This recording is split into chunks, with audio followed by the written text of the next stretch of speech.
edition. So happy to see you guys once again. If you are not here in the morning, my name is Brian Giorgino. I am a journalist at NTV, a Nation Media Group at large, global moderator, communications expert, and all those things. Today I'll be a moderator for the day. The afternoon session is very interactive, just as the one in the morning. And we are going to hear a lot of insights from our panelists who are already here. Yeah, so I am being informed we are live on nation.africa, live on digital. So you can use that link, tweet, take a picture, post it, tell people we are here, post some of the nuggets of wisdom that you're getting from here. In fact, what we can do, where's that roving microphone? Ile ya ground. Wapi ile microphone ya ground? Just nisaidie hapa kiasi. Nisaidie hapa kiasi jo. Aya, nataka nisikie watu walijifunza nini asubuhi.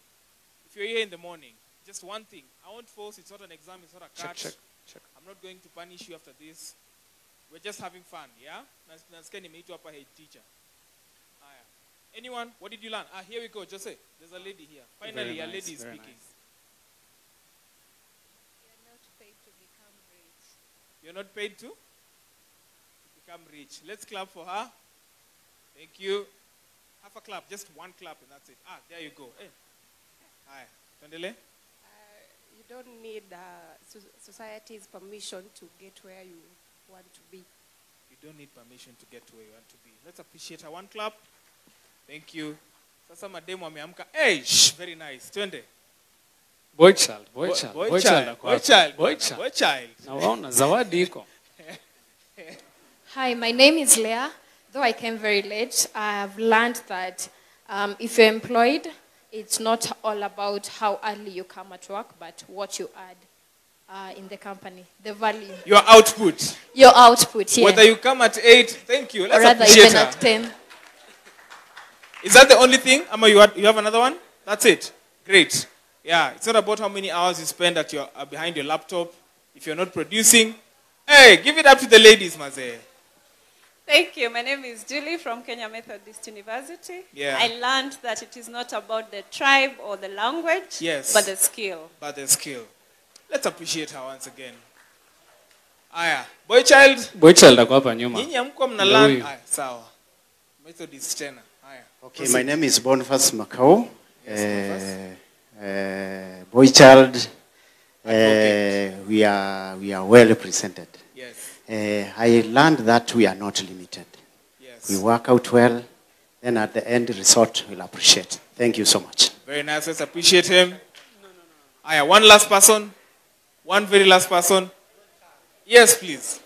Okay, my name is Marion Adongo from Kips College. Yeah. I learned like we should know how to interact with people. We should be confident. Very nice. And thank you for expressing your confidence and talking. And mwenye anawashwa, mwenye anajua aki hii point nisiposema sahi. Mwenye anawashwa ile mbaya. Nani? Going once, going twice, 3. Very nice. I think it's a good point now to get into our... Yes, please. Yes, proceed. This gentleman right here wants to say hi to people. Amesema salamu tu. Salamu tu. Aya, salimia. Jambo. Hi. He asked me to say salama. I'm saying Jambo. Yeah. Introduce yourself. Where are you from?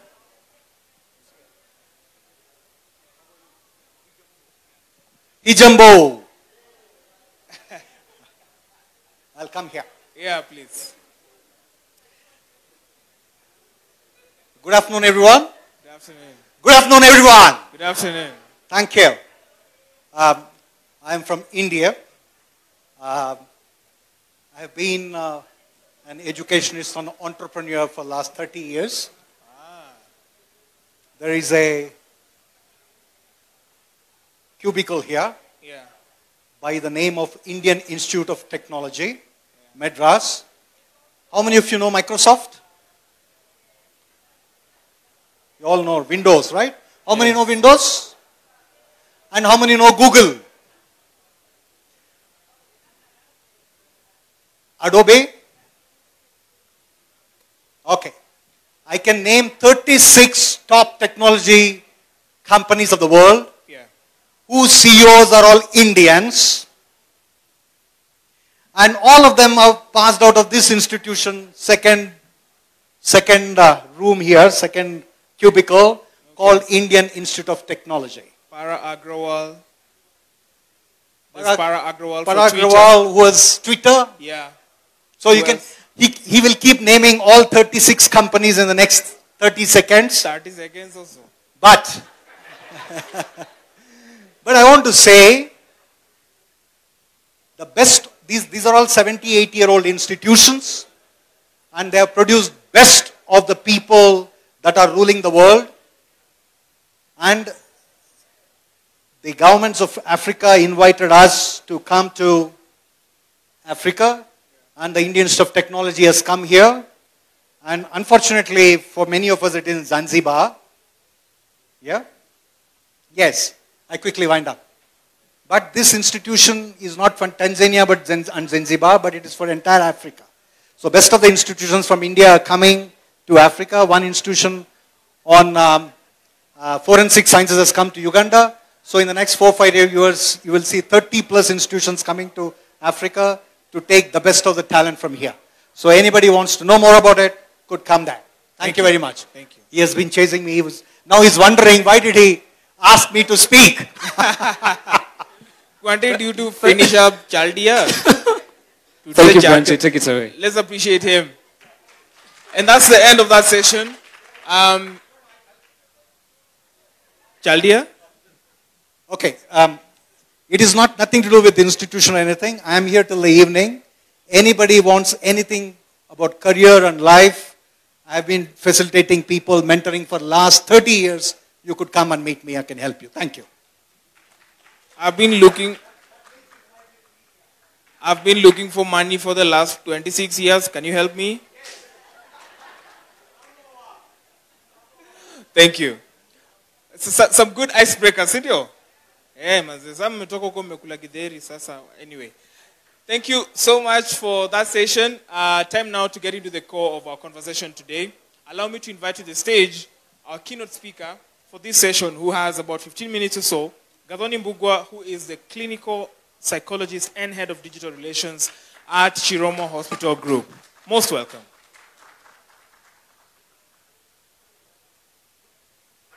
Do you have the click? Yeah.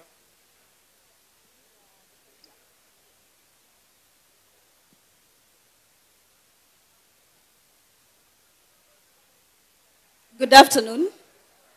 Good afternoon, everyone. So, thank you for that great introduction. I'm a clinical psychologist by profession. I was in Limuru Girls. I went to Catholic University, Egerton University, USIU, and finally AMREF. So I am very, very excited to be here and to interact with all of you today. I want us to do a brief exercise just to bring to your attention how important the conversation we're about to have today about mental health is. So, please stand up. I'm going to ask you a series of 4 questions. If any of those questions apply to you, I want you to have a seat.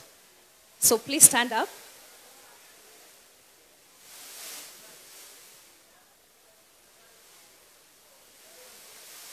I'm going to start with the first question. I just want you to raise your hand if it applies to you or not. All right? So, how many of us have mental health? Let me see by a show of hands. How many of us have mental health? 1, 2, 3, 4, 5. Raising because us are raising. Sawa. Put that question in a box somewhere. I'll get back to it. So the first question, if you're here today and over the last 2 weeks you've had problems with sleeping, I want you to sit down. Now, problems with sleeping look like, there are those people who go to bed at 10, you toss and turn, you're rolling or whatever it is you want to rationalize. There are those who are asleep, but your brain is awake.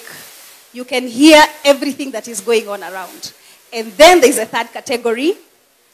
You actually sleep, then you wake up at midnight or 1 a.m., and then you don't sleep until around 5, 6. You know, that kausingizi is coming.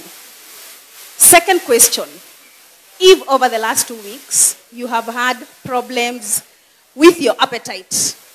So either you're not eating or you're eating too much. Please sit. Don't sit because your neighbor is sitting. Third question.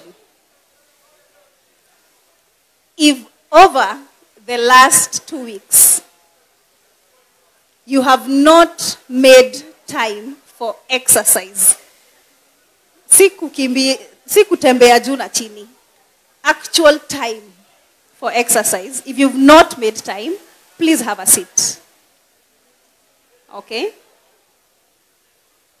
The other question, we're on question number? Question number 4. If over the last 2 weeks, you have had problems with, not problems, a concern with your mood. Maybe somebody has told you you're too quiet, or you're sad, or you're irritable, have a seat. Whatever it is. Okay, we are going to stop there because of time. Don't sit, don't sit, don't sit. I want us to give a round of applause to the people who are standing. Come on, guys. All right? Please have a seat. When I asked the question, who has mental health, there were only about 10 hands. But out of this whole room, we've had 90%, actually, maybe I could say 93% of people sitting. Those are the clinical red flags. Determine if somebody is going to experience good mental health or poor mental health. When you come to a hospital and we are trying to determine, is this person, whatever it is that they are going through, is it physical or psychological? We are trying to see how are they sleeping, how is their mood, how are they eating, how is their bowel movements, how are they coping with their daily life stressors. So I'm going to take you through this afternoon's presentation. As we can see, all of us are affected by mental health. So mental health is just a state of well-being. We have mental health the same way we all have physical health. All right? So mental health, it's not the presence of an illness, nor the absence. It's just a state of overall well-being. My pointer is not pointing.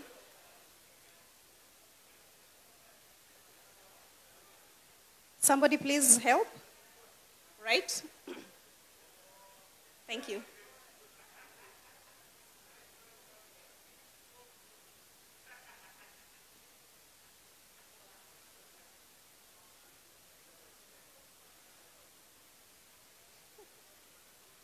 So that is Chiromo Hospital Group, for those of you who are not aware. We have 6 branches. Please go to the next slide. We have 6 branches, 2 in Westlands, 2 in Lavington, 1 at AR and 1 in Mombasa. And we are guided by those. Please, next slide. Vision, mission, and ensuring that all our clients have recovery in dignity. I want to introduce you to something here today. Okay? These are some of the facts. Please go back. I want to say that the first thing is 1 in 5 people, in 5 children, will have a serious mental illness. When we are looking at adults, we say 1 in 4. But when we are looking at people who are younger, we say 1 in 5. So between the ages of 13 to 8, people are actually living with a mental health condition. The onset, when we start seeing a concern, it's usually at the age of 14 years.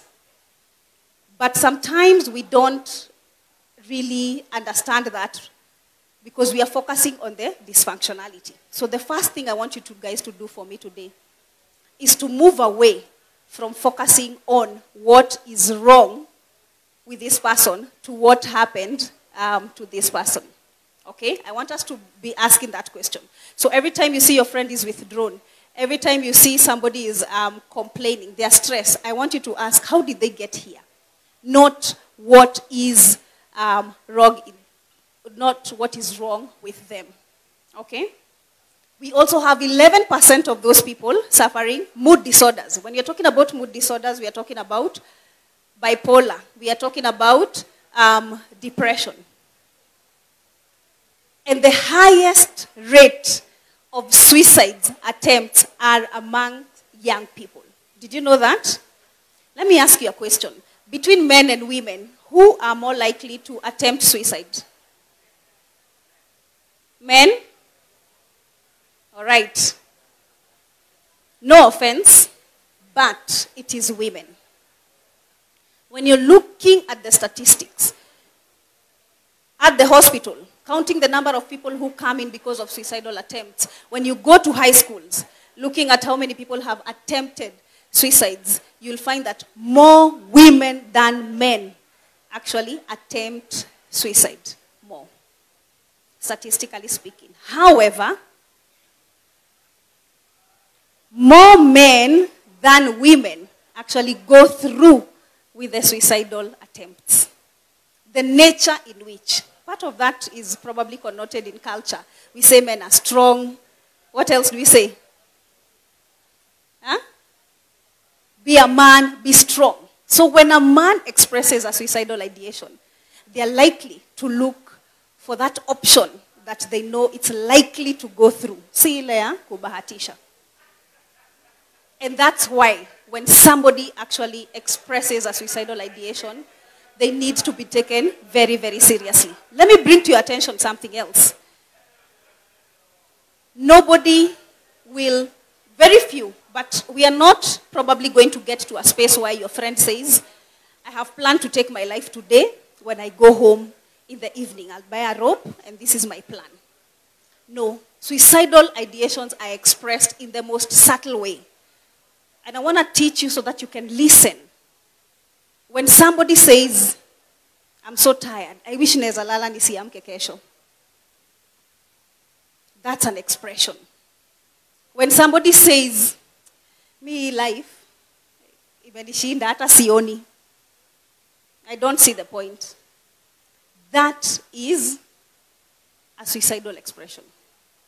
And another thing I want to challenge all of us today, I want you to listen to understand, not listen to respond. I don't know whether it's a Kenyan thing or a Nairobi thing. If somebody comes to you and tells you, hey, you know, yesterday I had an argument with my boyfriend, your instinct is to advise them. Your instinct is to say, next time, ufanye hivi na hivi. No. Anytime you jump into trying to advise somebody, you actually minimize the issue that they are going through. Every time you jump into giving an example, at a mimi, you minimize the issue that they are going through. I want you to start challenging yourself today to listen, to understand, not listen to respond. The response comes later. So 4 key things I want us to understand today is that mental health, it's the overall well-being of an individual, whereby 1, you are able to realize your potential. 2, you're able to cope with the daily life stressors.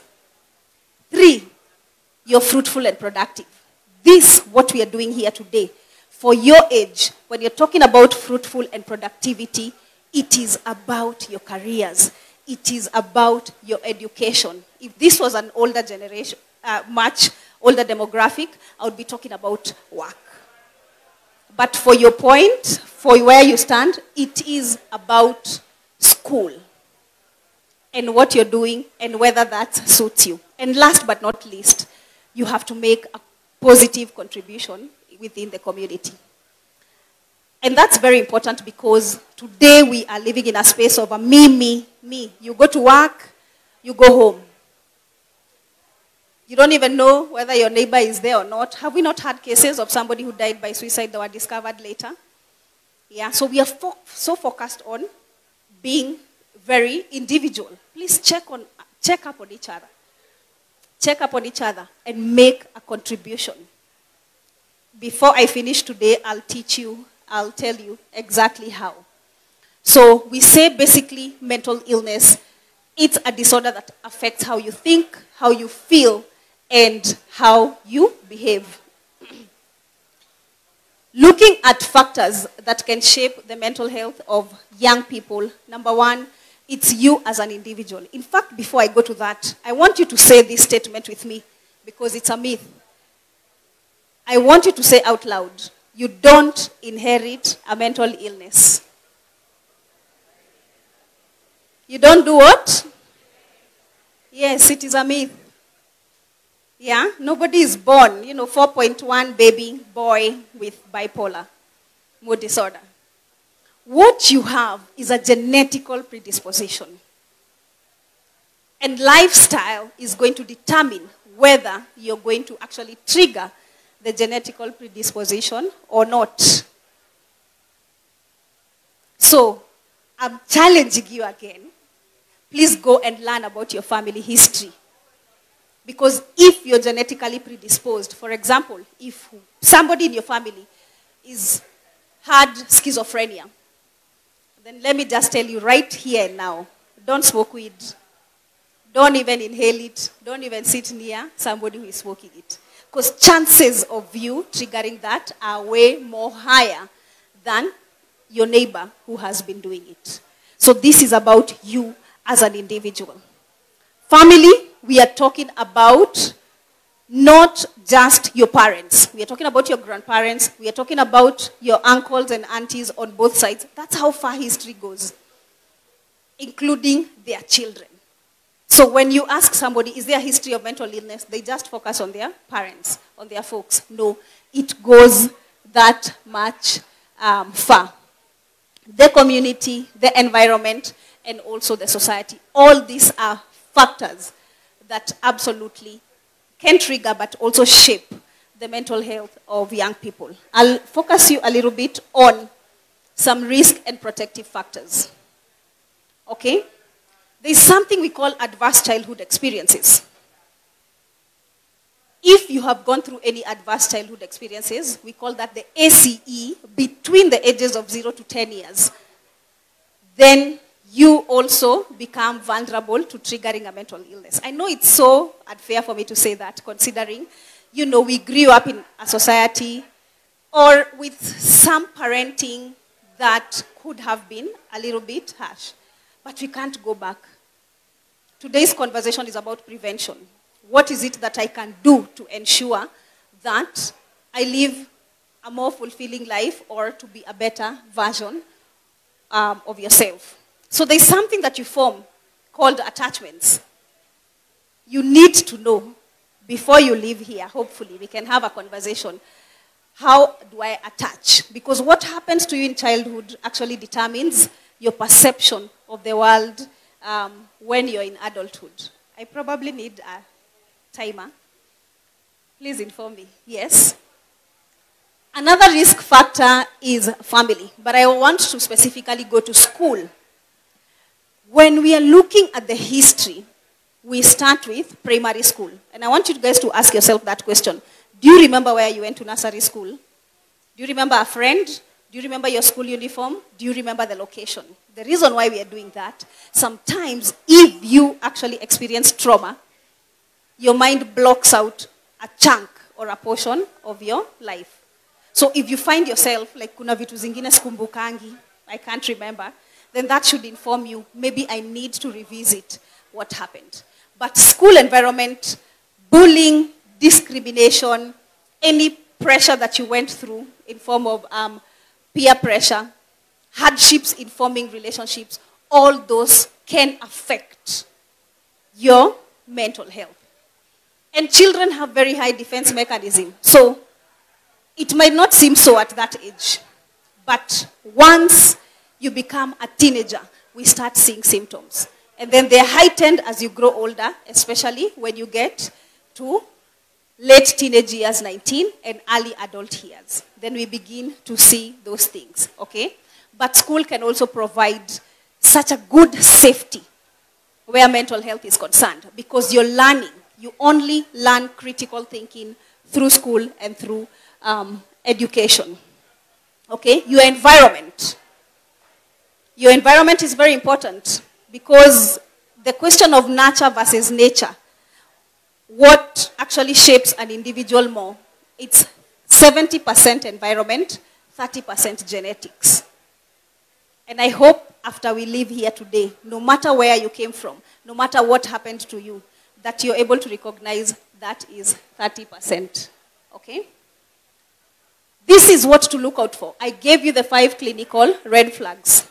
I want you to also look at these things amongst you, amongst your friends. I want you to look at Has somebody changed?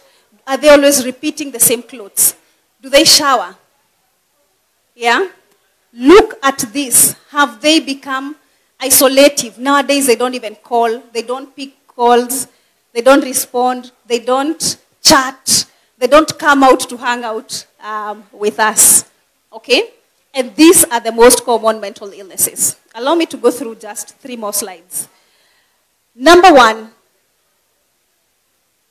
education will definitely help provide you with factual information about mental health. So the more you learn, the more you use the tools to educate yourself, the better off you are placed. I will not go through all of them because I want us to do something. You must be able to keep learning and keep acquiring knowledge. When you're looking specifically, because the most important decision of your life will be about your career.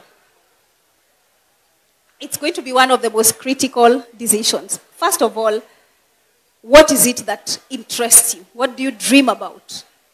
What motivates you is what I want you to look at. What are your goals? Write them down. Write different careers that you think you would like to get into. Speak to individuals in those careers. If you want to do psychology, come and speak to me and say, how is it? How does it look like? Am I going to be a good fit? Find a coach if possible. We are in a space where digital tools are now very, very important and very critical. There's a study that I came across that showed 1/3 of people who graduate never go back to reading. Let me see by a show of hands. How many of you have read? We are in, tomorrow is March, 2 months. How many of you have finished a book? Okay. See, almost 1/3. This is actually why a lot of stagnation is happening among young people. People are not reading. Of course, we have been overtaken by the digital space.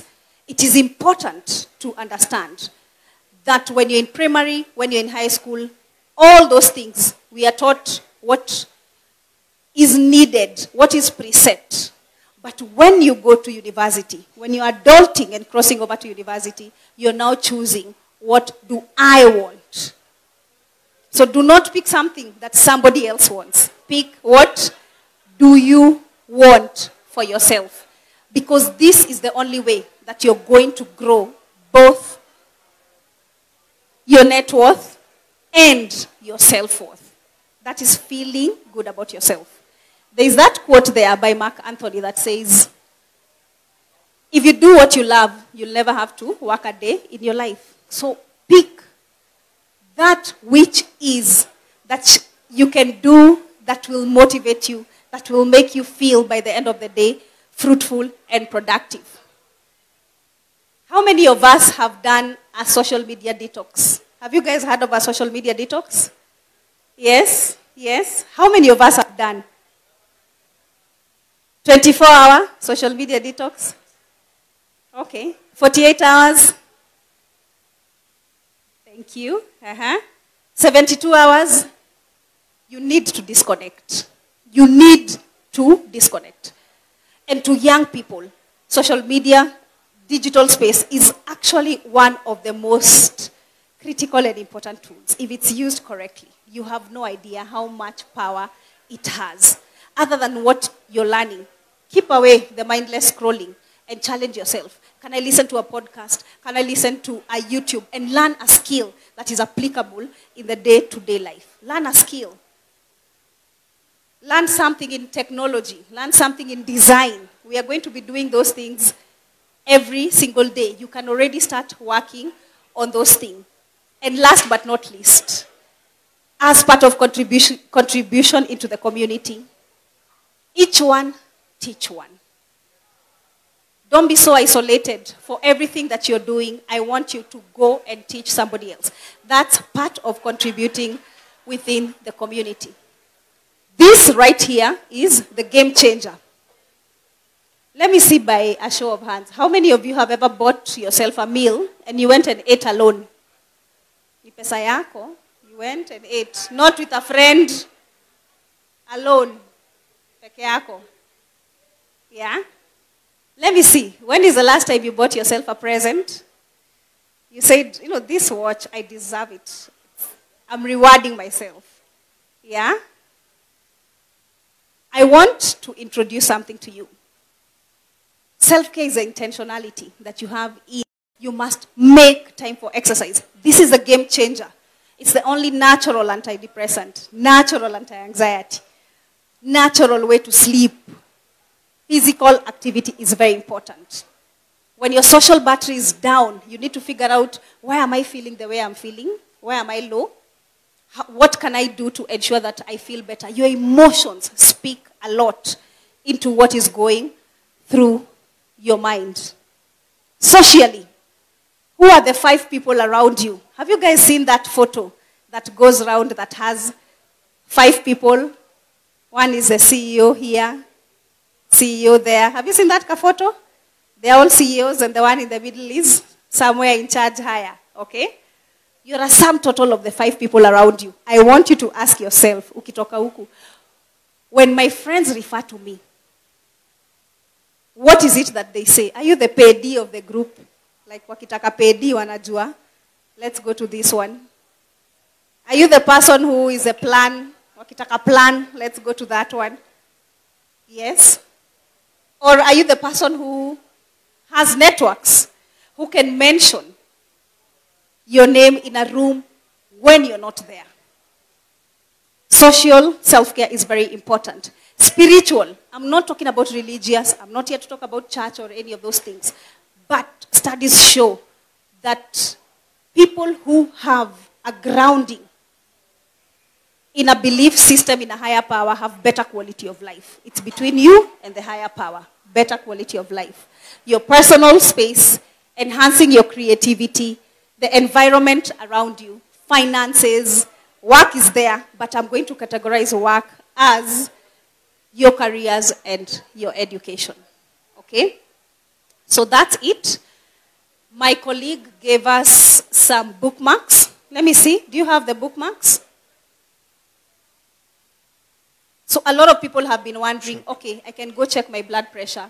I can go and check my sugars and know. But the question is, how would I know if my mental health is deteriorating? There is a QR code scanner or those bookmarks. And if you're here and you've been wondering, could I be depressed? Just do that brief screener. Or if you're wondering, I think I have suicidal ideations, do that brief screener. It's not a diagnostic tool. It's confidential, and it will give you results instantly. Ladies and gentlemen, thank you so much. I look forward to engaging and interacting with all of you.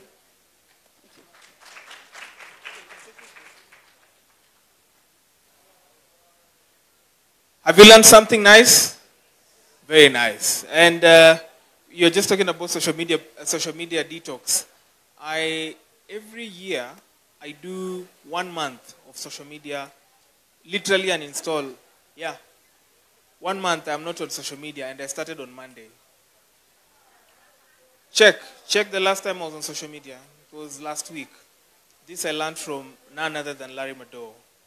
So I started when I got COVID in 2020. 44 days I was off social media. I didn't want people to know about that I had COVID and all that. So I made it a culture. So every March, every year, I'm out. You don't hear from me, you don't see me. I'm not retweeting any of your tweets, am I? And it's a good thing. I read more now. I'm more... But yes, that is it. That is as much as it goes. Try it, it's good. What works for you may not work for me. What works for me may not work for you. It's personal.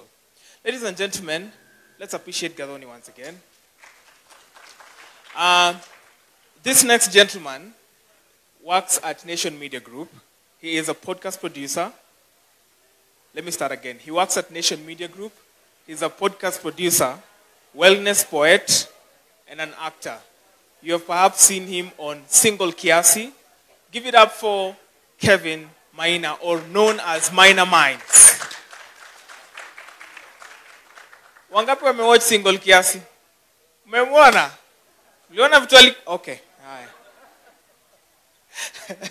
Up next is Leshan Kereto, rather. Leshan is the Chief Executive Officer of Terato Africa. Leshan, most welcome. And last but not least is Jennifer Kiarie, who is a counseling psychologist. She'll also be joining us to talk about mental health, education, and also in the workplace. Please, as always, proceed. Just give her flowers as she comes. As always, we are not here for a lecture. We are here to have a discussion.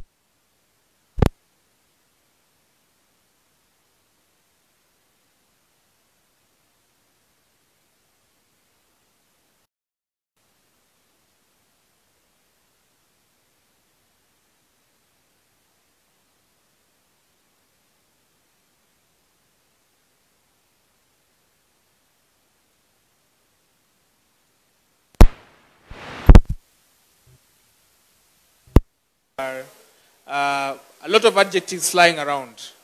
So how did we get here?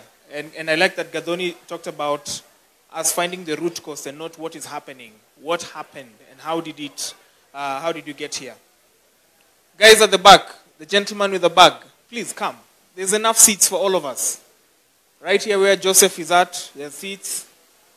Come, let's sit, let's have this conversation. Contribute, please prepare your questions so that we can be ready and get the most out of this conversation. So let me start with Kelvin. You went to school. I believe. I mean, you and I are friends, and we talk.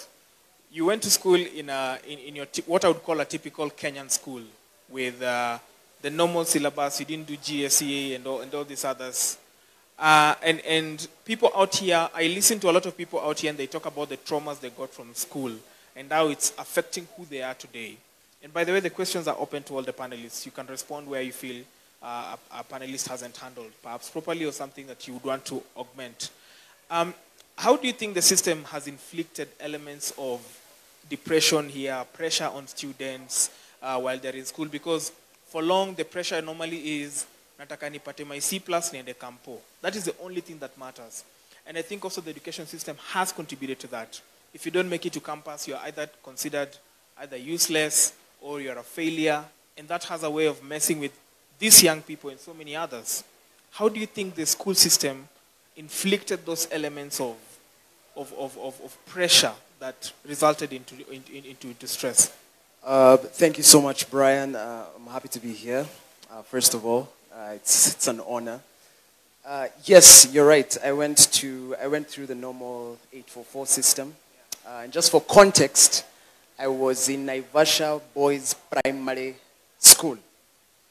It's not Naivasha Boys Boarding Primary, it's Naivasha Boys Boarding Primary School. That's what one of our teachers used to call it. And he used to say, this is a prison for you guys. In Naivasha, we were human doings. We were not human beings. It was do. It was your running to class. It was your running to get your food. It's like I want to go to the toilet to do what? To obviously help myself. So Naivasha there's actually a guy, I forgot his name, but he went on a TED Talk to just talk about his experience in Naivasha Boys Boarding. It was that serious because as a man, it's one of those institutions. And you've noticed this. One thing I'm grateful for is that I moved from Naivasha Boys Boarding Primary School and went to Aga Khan High School in Westlands, which is a day school, which opened up my mind. I realized the privilege of that experience because you go to Aga Khan High School and you're watching students hugging teachers. Ati teacher niko na swali. In Naivasha, you used to stand. Ukiona pale, you stand or take another route. But in Aga Khan, it was different.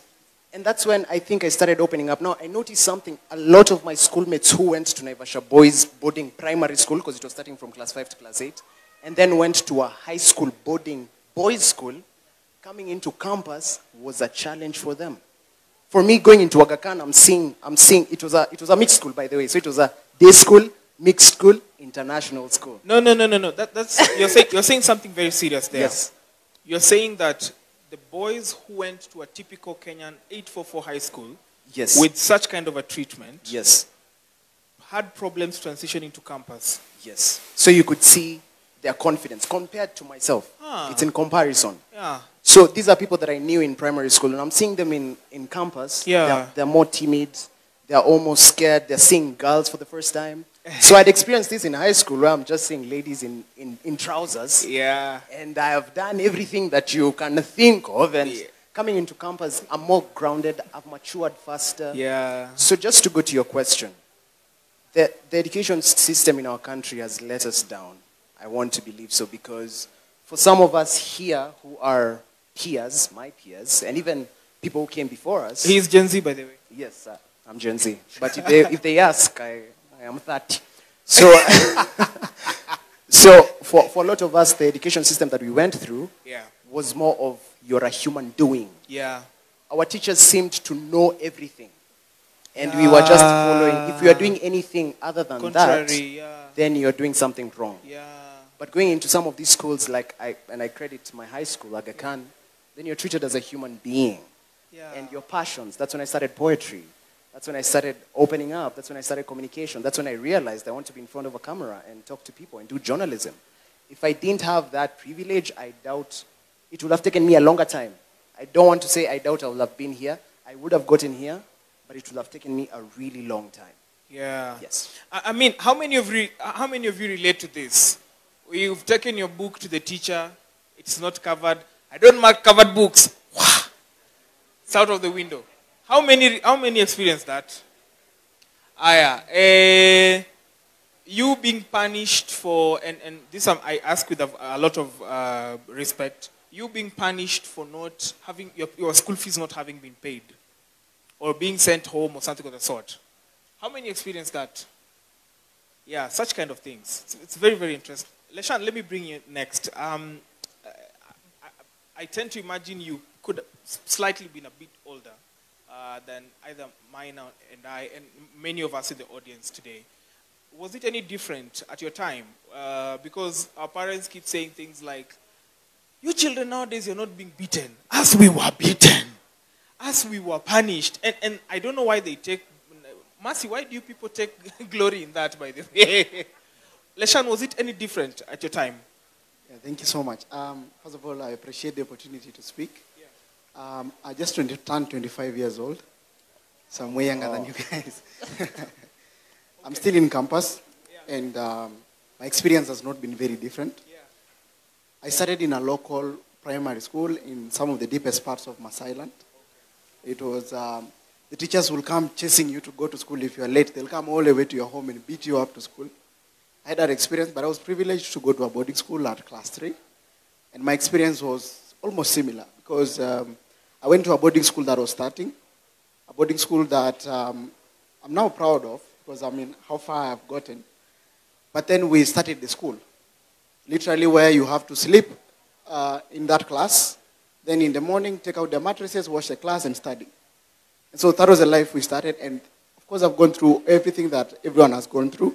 But then what I can say is it's a program that you are brought in without your consent.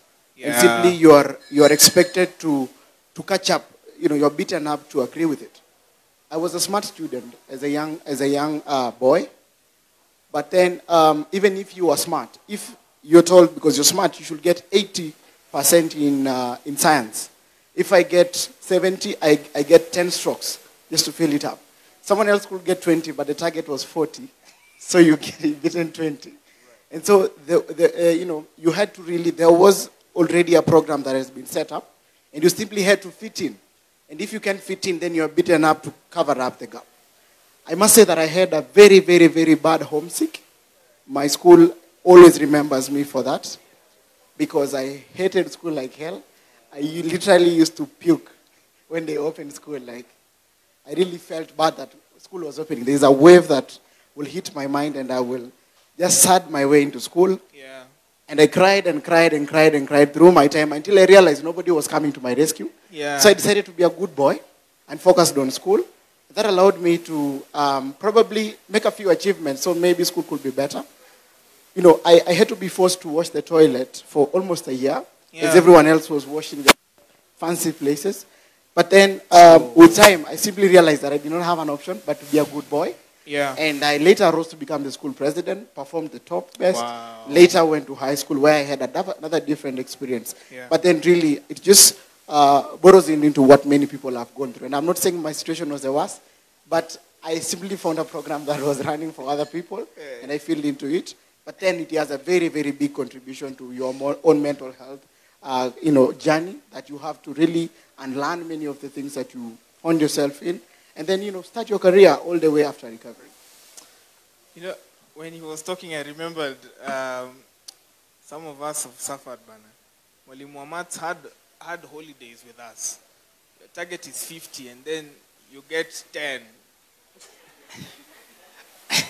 And then now you have to make up for the rest of it with Gadoni, was your experience any different? And I don't know if it's affected how you are right now, your productivity, but we'll come back to that later on. But that being sort of beaten to submission, where he has now to decide to become a good boy just so that he gets through school, and not where it's self-initiative, where there is motive, there is inward intrinsic motivation to want to work hard. It's purely out of being beaten to submission, which is what is causing what you are identifying earlier on. How many people here want to read after school? I'm coming to the reality of so many friends or so many young people not wanting to ever continue higher education. Was your experience the same? And then you respond to those other facets of it. All right. Thank you. Let me start by saying, especially when I remember my primary school, this was the worst time of my life. I went to a boarding school in class 5. It was in Kirinyaga. First of all, we lived in Nyali, Mombasa. Then I've gone to Kirinyaga, which is another hole. So I'm talking about fetching water from the river. I'm talking about putting a bucket in the sun. And this is you probably coming from tapped water. Yeah, putting water in the sun so that it can get warm, being beaten that way into submission. I think by the time, and I forgot to say that my hair was cut the next day, because all girls were not allowed to have hair. I think when my folks came to visit me of a visiting day, they literally thought I was going to die. And unfortunately, what that experience did to me is that it actually made me believe that I must have been hated so much. I must have been hated to be taken to that kind of a school. Whereas the parents thought, this school is actually such a top performer. So them, they are looking at, the future. We want this girl to be in the newspaper. And I am here forming a nation where I am truly hated. So guess what happened when they came for visiting? Hata sitaki kuwaona, hata sitaki kuongelesha, wanani bow, like wataenda saa ngapi, kind of a space and a feeling. So you became rebellious, yeah, sort of? Well, I would say emotionally. Okay. My parents were not in a space where I think you can rebel outwardly. No, it's not going to go well. But, emotionally, in terms of you don't answer, you avoid you avoid being with them, in that space. So I want to say that, unfortunately, some of those experiences that we go through when you're young really cause scars that are so deep, that are so real, that you will have to start unlearning. I did go to a national school. So I went to Limuru Girls, and I think I had the culture shock, complete culture shock. First of all, we're eating bread, those kind of things. Yeah, we are allowed to keep grab. We are being visited more than once. So it was like a complete culture shock. Somebody can even speak to a teacher and tell them that, no, how they have done the sum is wrong, kind of a thing. So what happens to that kind of a child is that you form compliance. You become a yes person. When that person goes into the workforce, because they have been told this education is the game changer, this education is the savior. When you're in the workforce, guess what? You become a people pleaser.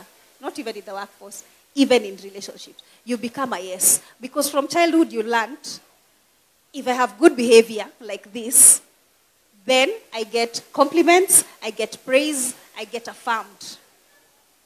So you're literally just, like he said, a doing person. You're a zombie. You're just looking at how can I say yes, even at the expense of your well-being. Yeah, unfortunately. Maina, you have something to add?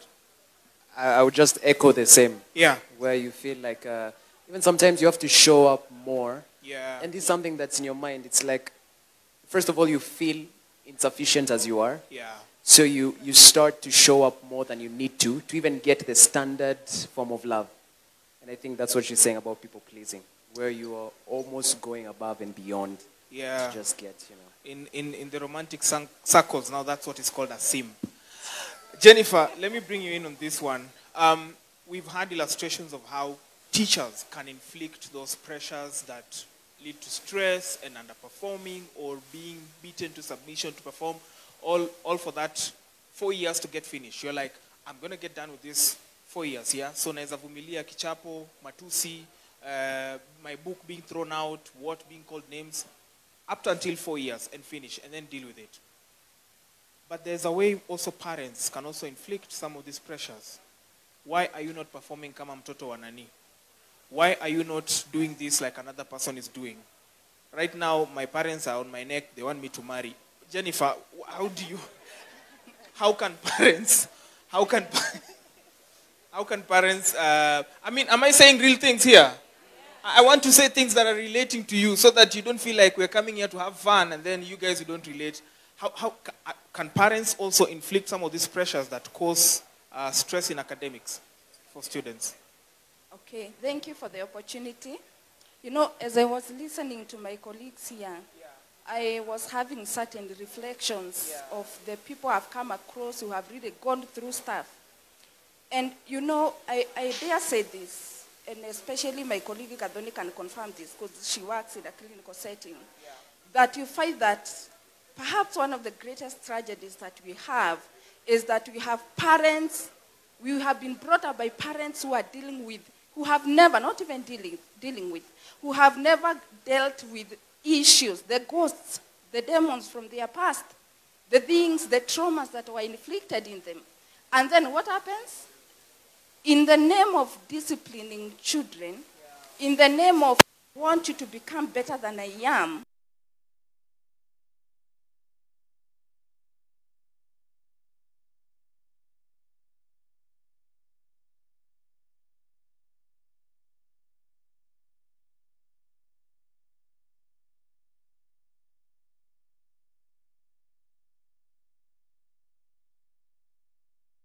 he streamlined me into doing this course, and I didn't want it, I don't want it. And then you find that, actually, I'm reminded of a certain girl that I schooled with in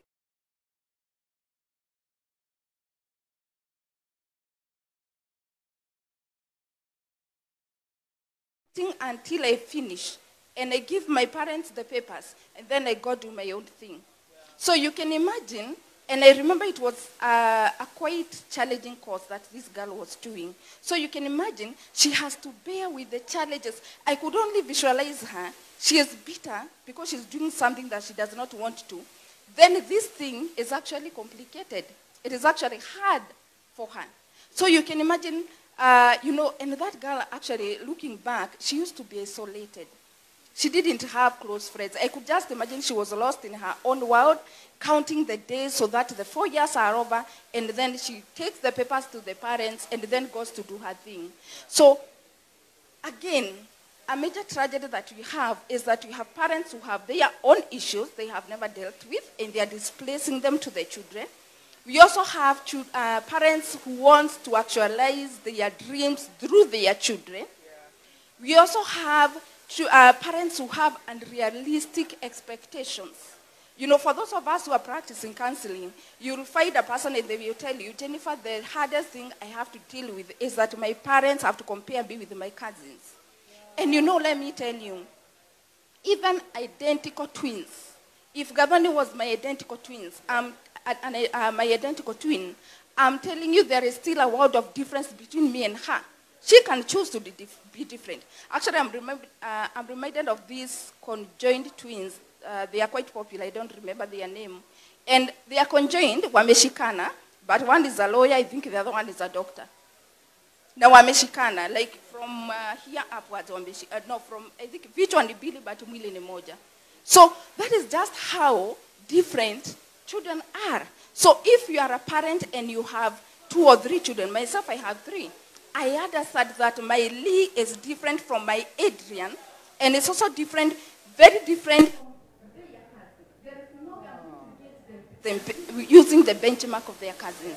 And those are some of the mistakes that parents are making.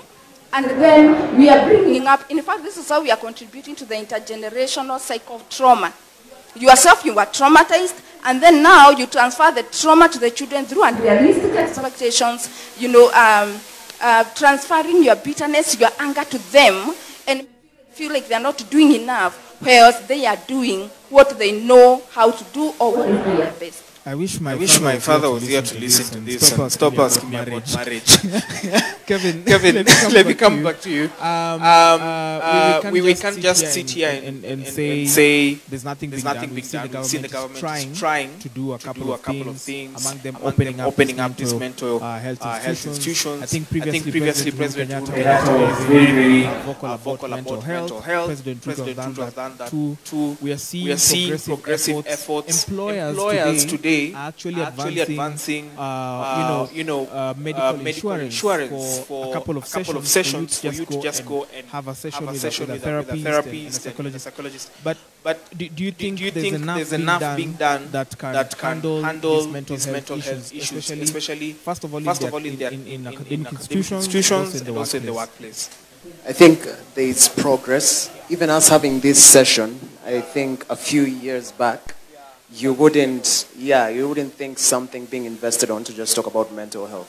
So I think there's progress. But there's something Gadoni mentioned in her presentation, which I really liked. And it's more of a prevention, from a prevention point of view. I think there's a lot of focus on, okay, how can we cure, which is good because there are already people ailing at a certain level. But how can we go back to the roots, parenting? How can we ensure that we sort of prevent some of these things coming about? And one of those is just shaping your environment and making sure that wherever you are and wherever even students are in schools, it's conducive in a way that prevents. So I think looking at mental health from a preventive point of view helps even, younger people, our children, our siblings, so that we stop putting all this money in curative measures, but also start thinking, how can we go back? Even before people start developing, how can we point out the symptoms? I think that's a bigger conversation that needs to be focused on as well. Great. Loreto, we are constantly churning out a very hard generation into the workforce. And as Jennifer assesses it, I like the way she put it, that parents are projecting their traumas, their former aspirations on children. Parent wanted to be, let's say, a lawyer, forces you to go do law. So we are churning out a very hard generation, a very traumatized, injured, and that also has an effect on their productivity. Question to you is, can people be helped at that age where now they've now gotten into employment or you're just getting your entry-level job and you've gone through a lot in your life at school and you begin to hate this career even before you start, but you're just doing it because you need to get a living, and then that's it. So you find people who are not emotionally aware, they're not emotionally available, they don't have people skills, they just do their work and that's it. Loreto. Yeah, thank you so much. I think I'll answer your question by answering the first question. Because they're going back together. You're asking me whether my experience has affected me. So I must say that, of course, it leaves a very big scar on you. And I'm very surprised that my colleagues are also going. I'm very sorry on behalf of the other generations. I'm so sorry, guys. But then, I think my journey has allowed me to, I cannot say that I suffered, that's why I think we have an issue.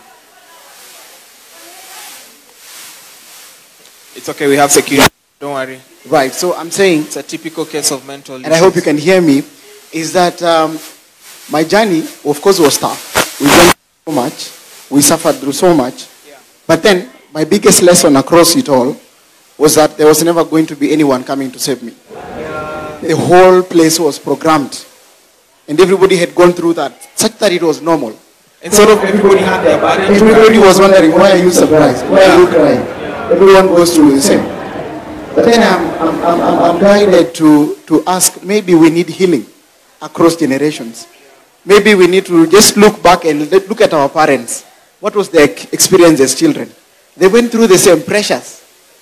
Our grandparents were even less knowledgeable than the issues they knew. So things were projected to them. They projected them to us. And believe me, you will project it to your children if you don't heal. Yeah. What makes you think you're better if you haven't healed? Yeah. Who told you just because you are born in the year you were born, then you are some angels who are born who will simply heal themselves? I think there's an opportunity for us and heal and understand where our parents were coming from and look into how do we then, moving forward, heal ourselves so we don't hurt other people. And so I'm looking at experiences like this coming up. And for me, coming from primary schools to high school, I ended up in a school that, was, of course, was a whole culture shock. I was the only Maasai in that place, and everybody thinks Maasais have killed lions. So, of course, everybody will be fearing you. And so people will not want to associate with you, because then you're probably violent. And so went through isolation, ended up really having to rework my life in a way that made me productive. I must say that what exactly is happening in those boarding schools, what is happening in those boarding schools is what is happening in workplaces. We're having people who have not walked the journey of healing. Yeah. We're having people who have not healed, and that's why it's also coming up as bitterness, as wrong decisions, as personality disorders. And I think the only way out of it is healing, number one. And number two, absolute self-awareness. I think that is really the key to many things. Not unless you know your personality type, unless you know your temperament, unless you know how you can manage your own self, because the brain is the most important organ in the body after a beating heart. Yeah. And if it's not okay, there's never been, no one else is going to be okay, because you speak what is in your mind, and that is what you project to your children, that is what you project to your congregants, to your classmates, and to your colleagues. So there's got to be healing, and there's got to be self-awareness. Otherwise, we'll just project the same things, thinking we're, our parents projected it to us because they thought they were smart. Yeah. They thought if you do medicine, I will be regarded as smart. Yeah. Same thing, you think you're smart. Right now, if you don't heal, you will project it to other people. Jennifer, let me bring you on this one, and I just want to from where Loreto left it at. Have you ever found, or rather had a scenario where employers and your immediate senior bosses, they are putting you through very difficult situations where you have to do either double the work with double effort just because they were put through the same thing and it's not working for you? You raise your voice, you're told, what makes you special? We went through the same thing. How can we solve that situation? Because I think the people who have the nerve are us guys, the Gen Zs, who are now telling people, hey guys, hey, you know, we can't we can't take this, honestly. Have you had such a situation, and how can we correct that? Actually, before I even talk about a work situation, there is a very common example. I'm sure like many of us here have heard about it, about professors in universities, what they take master students through. And you know, they're making it so hard for you, because even them, they were also, the same was done to them.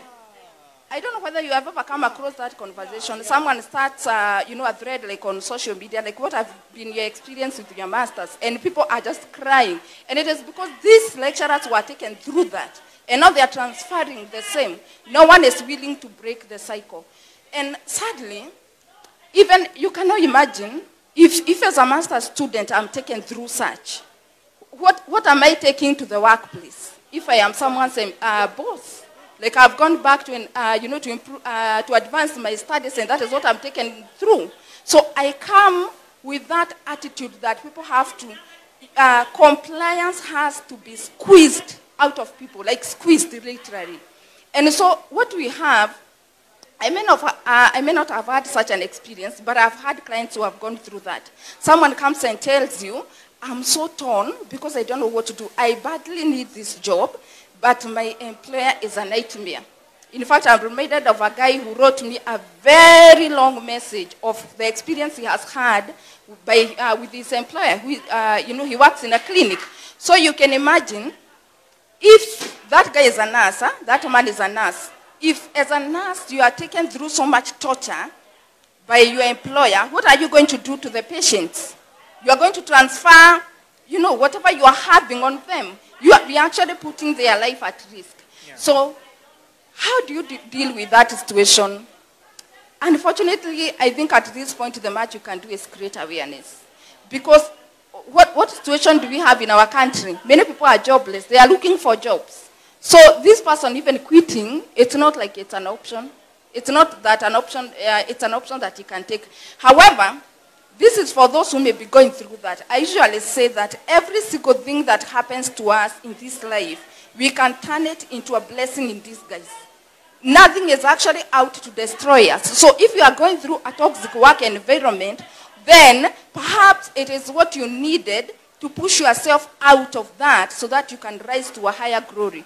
So for me, and this is how I do my life actually. If I'm going through toxicity somewhere, it may be because God wants me elsewhere, where I'm going to have a better experience. Great. In the avoidance of cycling in the same place, I think we've heard about healing and how you can go through the process of healing. The reason why I'm going to ask Gathoni this next question is because people are told, open up, talk to somebody, start having conversations with somebody you trust, open up. First of all, back in school, there was peer counseling. Do you think that worked? Yeah. Do you think that worked and that served the purpose? Then the other thing also is, I think men are normally on the receiving end of this one. Because it's very easy for a lady, if they have an issue, they can go on the internet, they can talk. And ladies do this way better than us men. Yeah, they have their two-girl groups, they can easily talk, oh babe, I'm going through this, I'm going through that, and such kind of thing. And they get hard. The other day, I don't know if you guys have been following on TikTok, the other day there's a young man who's been left with a 4-day-old baby. 4-day-old on TikTok. And this young man made a video to go and react on the same online. And you would expect the comment section people to be pitying him or sympathizing with him. Guess what? He got really bashed. It was like, oh, the sisterhood is winning. Oh, we are doing the same things they do to us. And I get it. There's a place for that. Mina is nodding. But just how easy is it for somebody to open up? Because personally, I really struggle with opening up. I could be going through hell. And I'd be here smiling for you guys in front of the camera. And everything is okay. I'll go to the gym tomorrow morning. And that's it. That's my therapy. That's my workout. Once I go put it out on the dumbbell or on the CrossFit, that's it. But at what point do you now begin to open up? Begin to talk to somebody? All right. Thank you for that. Just allow me to briefly just comment on... there's a statement you made earlier and you said there's a lot of things that have been said about this generation. Yeah, and it reminded me of what we call the happiness index. So there's this thing called the happiness index that is done by the UN. Yeah. So out of 137 countries that were surveyed in terms of happiness, guess what number Kenya was? 111. So we are such a stressed nation, day in, day out. Things are going on, and part of all those things are what my colleagues have mentioned. I don't want to, get through that, but we are continuously living in those stressors every day. And yet, when it comes to mental health, we say that if you don't learn how to address the daily life stressors, that actually progresses and triggers now what we are seeing, the depression, the anxiety, the suicidal ideations, etc. Okay? We as professionals are saying, people need to open up. You need to talk to somebody. And you have mentioned that men are on the back end of this. Yeah. I want to challenge. I might get a backlash for this, but I want to challenge the ladies here today. When we say we want men to open up, our sons to open up, our partners to open up, are we really genuine? Are we truly, truly genuine when we are asking them to say that? Because if your boyfriend comes and says, work was too much, nilikeleleshwa leo nikalia, what will be your response? Yeah? You're not a man enough. And actually, still staying with that example of that lady, of that situation where he was left with a 4-day-old baby. This lady made a video responding and saying, become a man, go take care of your child. You get that? Look at that. So it's really complicated. You want to comment Yeah, on look at that. Yeah. Exactly. No. I just wanted to say that if we are saying people should open up, if we are saying people are imploding because they are not opening up, yet when somebody comes and opens up, you say you're new mama. You give a backlash to that kind of a person.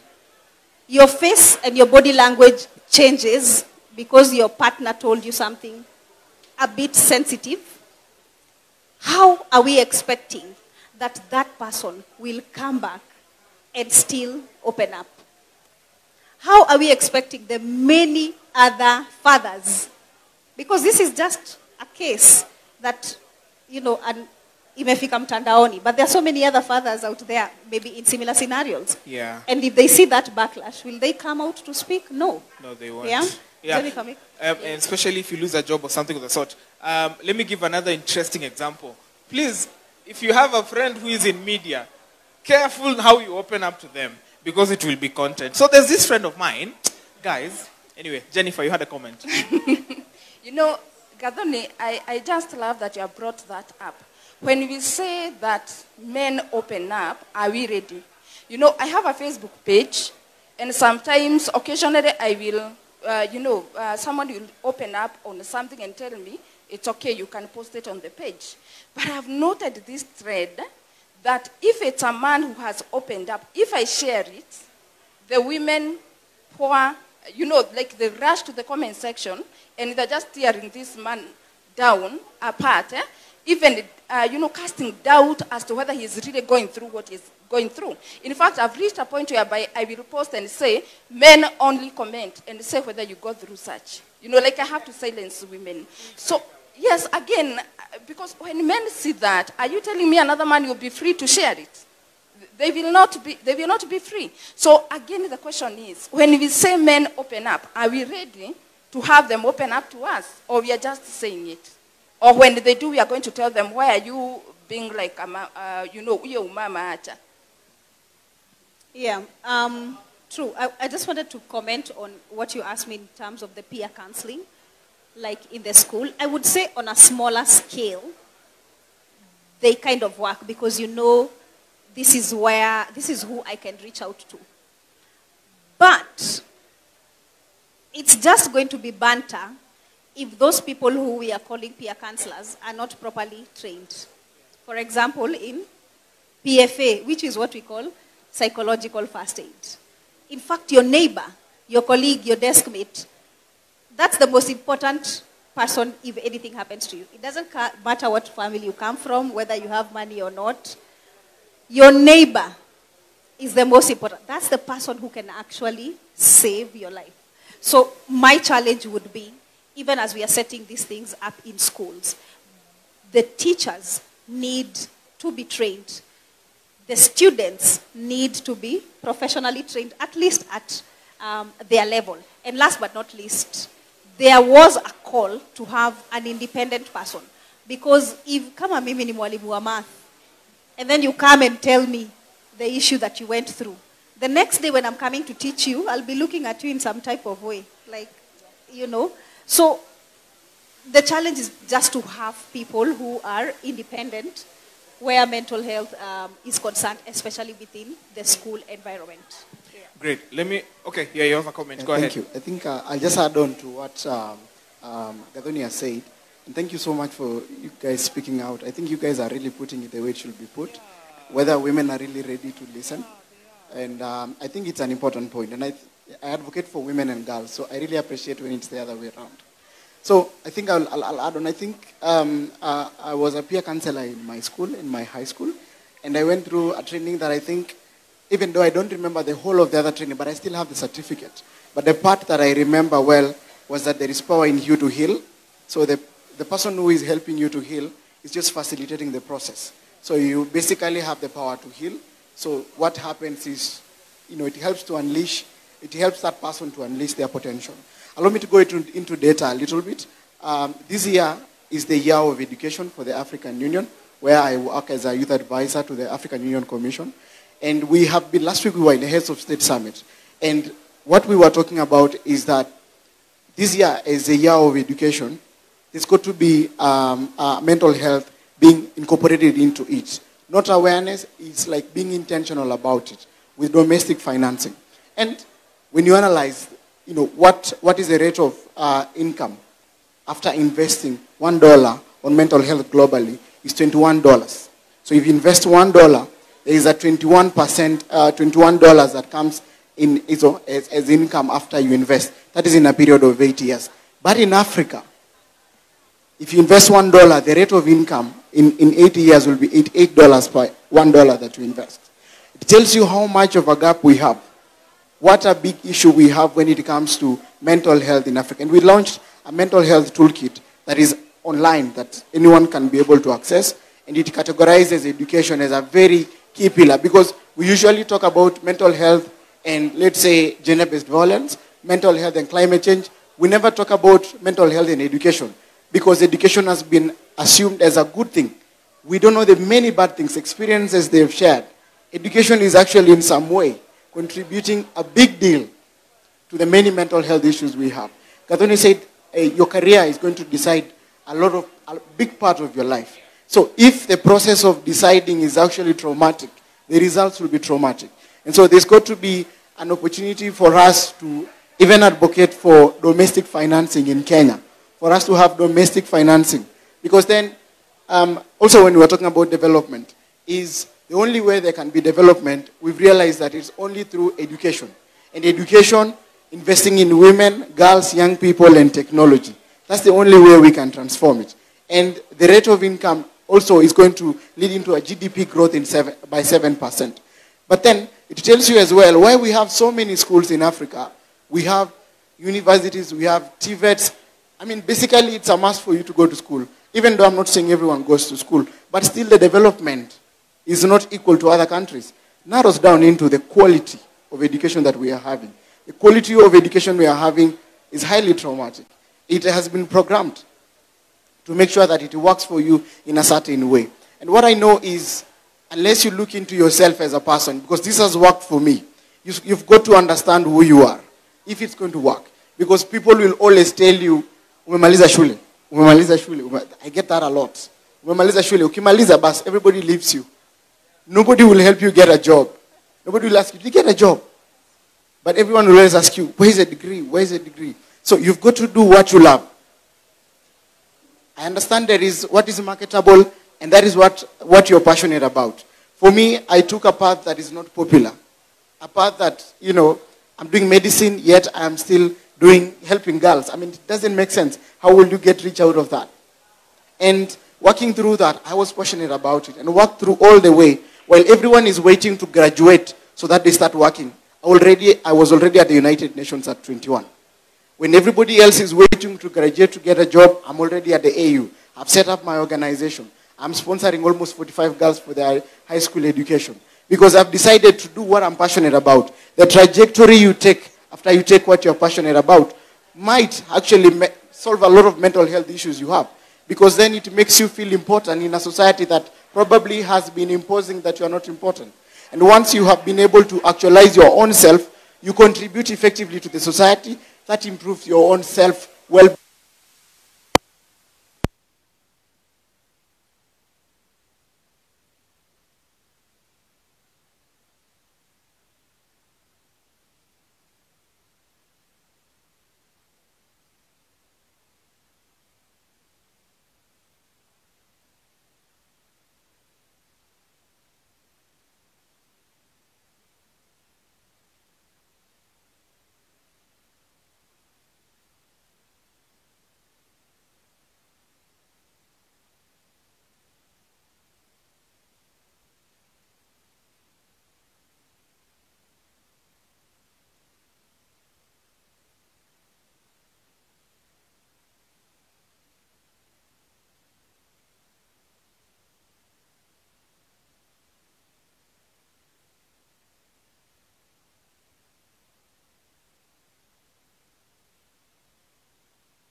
experiment. Most of us firstborns were experiments, and then now the same formula was used on the rest.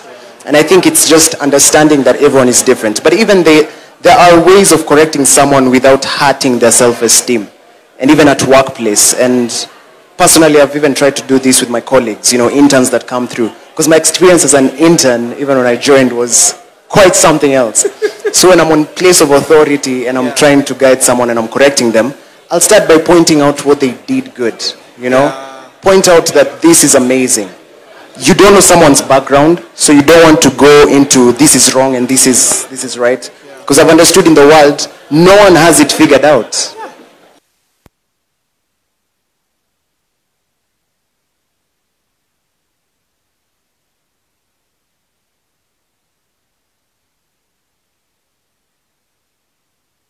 To sort of tell someone you did something wrong. Maybe that's their understanding, and it could be a limited understanding in the profession that you are in, but begin by first pointing out. Tell them, I like this about your project, I like this about what you do, but I am thinking here, if we can do this, if it's sort of like a child. I have a younger sibling who's 7 years old, and if I'm correcting him, I'll first make it clear to him that this is a safe space, right? And so what I'm trying to tell you is just so that you can make better decisions tomorrow. It's not because you're a bad person. It's not you. It's just your actions. And I think that's important. Great. Let me just say one thing. Yeah. Just to add on to that, hurt people. It has to begin with you. Have you dealt with everything that you went through up until now, the leadership that you has? Because if he is not self-aware, if he has not healed, then he's going to unconsciously project that to somebody else. So hurt people. And if you're here and you have gone through any form of, whether it's the bullying, whether it's your self-esteem being hurt, I want you to leave here knowing it was not even about me. It was that person. Whatever it is they are carrying, whatever it is they are going through, that could somehow have been projected. Learn the lesson, but remember, it's not you. And it was not about you. Yeah. And just to sum it up, with everything that is being said about self-awareness, just always remember that self-awareness precedes change. It's why that's where we start from.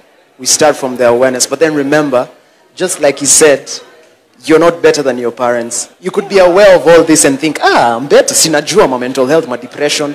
But if you're not taking action to change, then you're still the same person with so much knowledge. So self-awareness precedes change.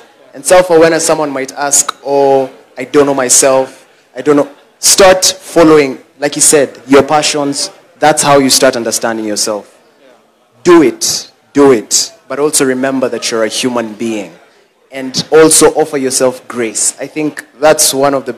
Just be graceful to yourself. Don't correct yourself the way your mom corrected yourself if her way of correcting you was toxic.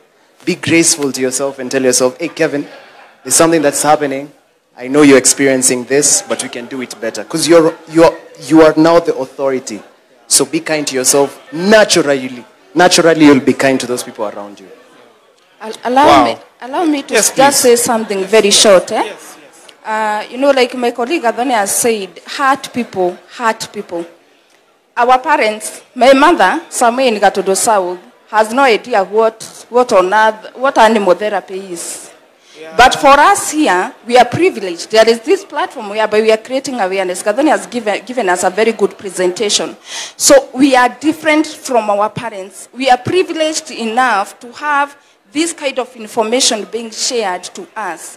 The challenge is to us to now take that information and break the intergenerational cycle of hurt people who transfer the same to their children, then to the children to the grandchildren, and so on and so forth.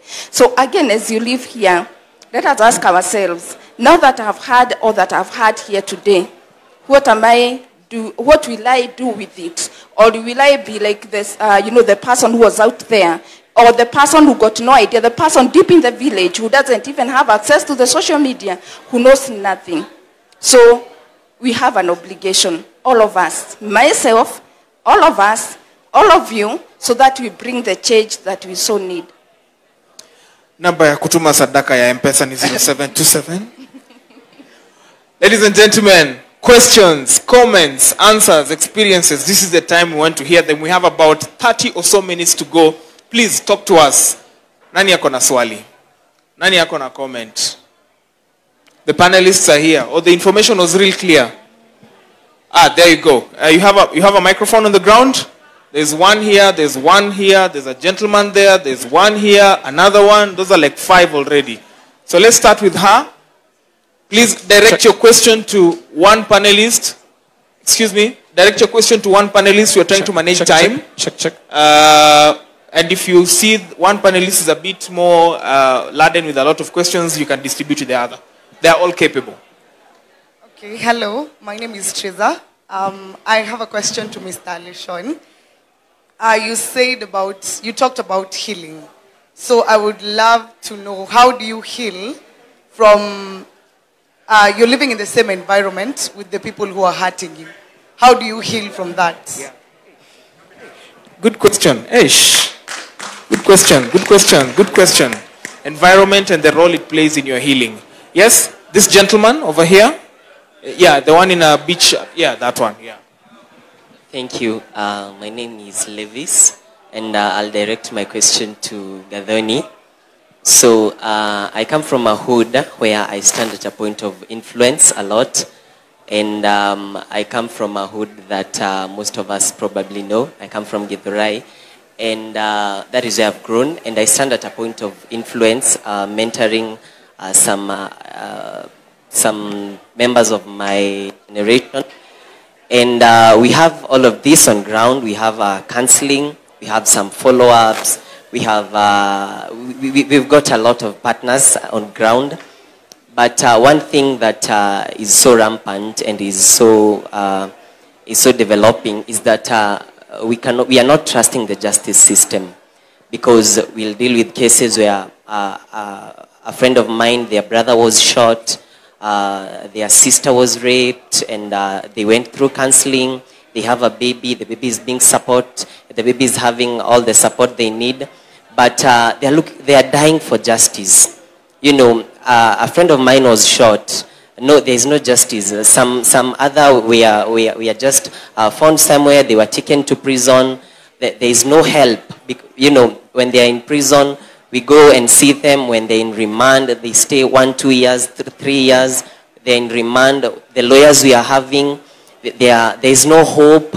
There is no hope. We have like some other people we went to see in industrial area, and yes, they're undergoing through counseling. But the question they're asking me, and the question they're asking us, who stand there up in that society, on that hood, is, am I going to get justice? Am I trusting the justice system? Because I am having all of this. I'm having all of this counseling. I'm healing, you know. But is there justice in my country? Is there justice in the times that we are living in? I'll go on TikTok. People will say justice for this, justice for that. But when you go to court for one day, 2 days, and the story inazama tu uko chini ya maji. What is being done up there? Thank you. Very well. There was a gentleman here, and then him. Oh, two of them. So there's the one in white. No, the one in white first. Yes, and then the one in yellow. Yeah. Greetings. My name is John Henry. I have been working in a university setup for the last 10 years. And we encounter a given phenomenon, especially like me, what brought me to Nairobi was university. I've never gone back home because I'm still in the same setup. Okay. So we get a lot of peer pressure from high schools. I'm doing law, I'm doing this, I'm doing this.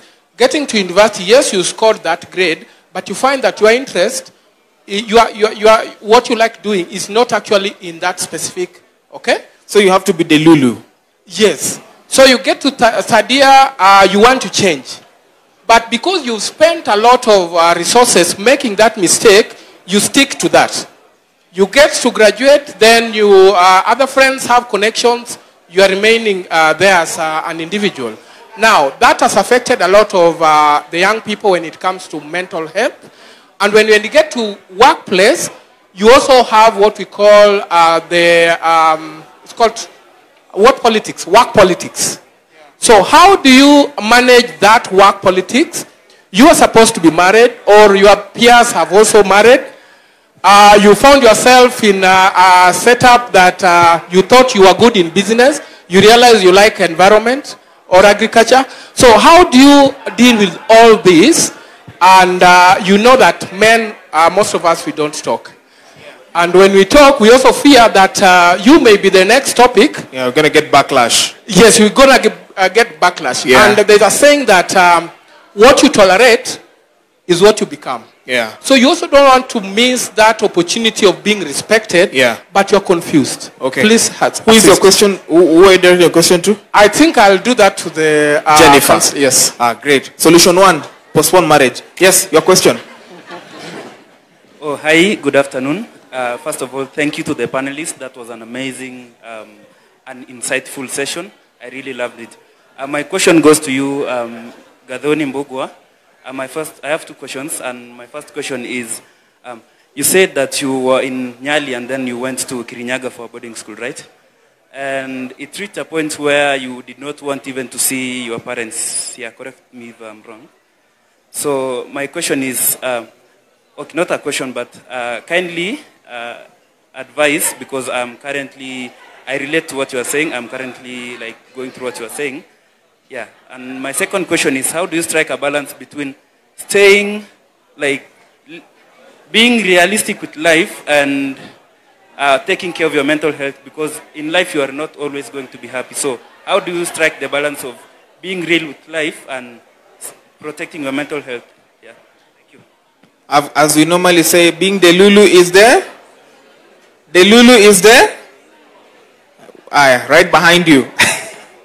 I plead that the next round of questions be directed to the other panelists, especially the gentlemen also. Yeah. Thank you. My name is Oremo Fred. Speak up. My name is Oremo Fred. Yes. Life student. Professionally, I'm an urban planning expert from Maseno University some years back. Okay. Speak up, please, sir. So my question goes to Ms. Gadon. It's mostly touching the environment, place of work. Now, as men, most of the time we don't speak, but it reaches a moment when you approach someone with the problems that really hurting you deeper inside, you share with them, then the next thing you are going to see is the same topic that you share with the person is being discussed in WhatsApp status or groups, or even it's Facebook or Twitter, whichever. How would you advise someone who is going through that to do it? Because the moment I share my problem with you, then tomorrow I hear another colleague discussing the same thing, is going to bring more damages than whatever I was going through the previous day. Finally, this one now is not a question, but just a comment. Yeah. I understand 60% of people behind me are students. So me, I'll just share with them, and not only them, but even the working group. In Luo, we say, when someone is already down, you don't step on him. You find a way of helping him. We are in the era of social media, where everything we do, mostly with the youth, they live their lives mostly on social media. They will post everything. Now you find a scenario where someone is depressed and is rushed to social media to share it out. Instead of people helping, people laugh at him, mock at him. Yeah. And this was true, true experience back in 2021.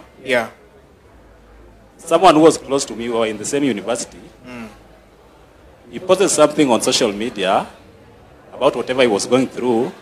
Then the comment that he received did not end up with him. The next 3 days, the news that he received, the guy committed suicide. So, for the youth, be very keen on whatever we post. If someone has a problem, be very keen with the comment that you are going to make on social media. It might affect or Great points. Let's appreciate him. There was a couple of questions. Yes, that gentleman over there in a black T-shirt. I think that my eyes are serving me right. That's a black T-shirt. Yeah. There you go. There you go. And then there's another one in front of me, and I think we'll close at that. Oh yeah, there's one also there. Yeah. All right. Thank you very much. My question is directed to Leshan. You've talked of something like if you invest $1. I didn't get it well. Maybe you can expound on it. Thank you. Ni investor bwana. You have some dollars somewhere. There was a question? Yeah. Go ahead. Emmanuel. My name is Kipkoech Emmanuel. And my question is directed to Gadoni. I wanted to ask if there is a public psychologist or public therapist where maybe you have to pay a bit less or kind of free like the lawyers do. We have a state law. Is there a psychologist or what? Another thing, if there is none, if there is no psychologist of that case, do you think it's high time with this current generation of Sijui who escape the matrix and whatever, creating a lot of mind pressure and whatever, people going mad? Do you think it's high time we get a public psychologist to talk to these people? The third question is, how do you convince someone to go to therapy? Like I have a friend, I know she's suffering, but I don't know how to tell her that she needs to seek help. How do you convince someone to get therapy? Thank you. Step one in the gym, step 2 acha vieta. There's a gentleman here in a maroon coat. Gadoni, you have a lot of questions today. Sorry? Or this one? Or this one? Okay. We'll come to you. Thank you, great panelists, for your work. And importantly about talk about mental talk. Let me comment by saying that the mental talk, it has really provoked I really provoke the thoughts of my colleagues by saying, in fact, this is a very important talk because when you talk of mental health or mental well-being, that is generally we're talking about our mind. And you all know that the far that a man can go, it depends on mind. And also, even the achievement or any success that a man can achieve also depends on this mind. So basically, we can say that a mental talk is a very important talk, and we should go deeper into it even after this conversation. And now my $1 million question is,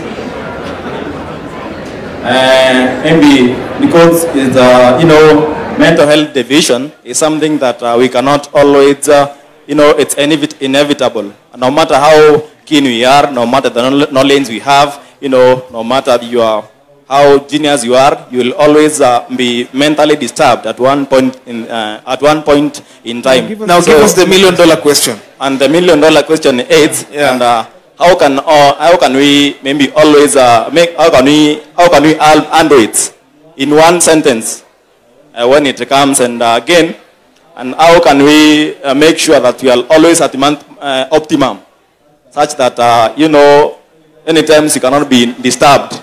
Thank you. Thank you. There was a question this. Hey, sasa mmekuja wengi bwana. Just want to take all of them and then we answer once and keep it very short. 30 seconds each, please. My name is Isaac. I would like to ask Mr. Shelan, why should a young man hurt a girl when a girl offends him? Where I come from, it is a taboo or it is a cowardice to hurt a girl just because she has offended you. Thank you. Thank you. Why should a girl eat a man's fare? Continue. The question. Yes, I'd like to pose a question to Kevin. Kevin, I'd like to know what role does art has in relation to mental health and how we can embrace cultural differences between ourselves. Come again, sorry. The role of art, like poetry. Like I heard Leshad, the quote he made, it is a poem from Khalil Gibran about working. So what role does art have in relation to mental health? Last question. Last question. There's a gentleman at the back there, yeah.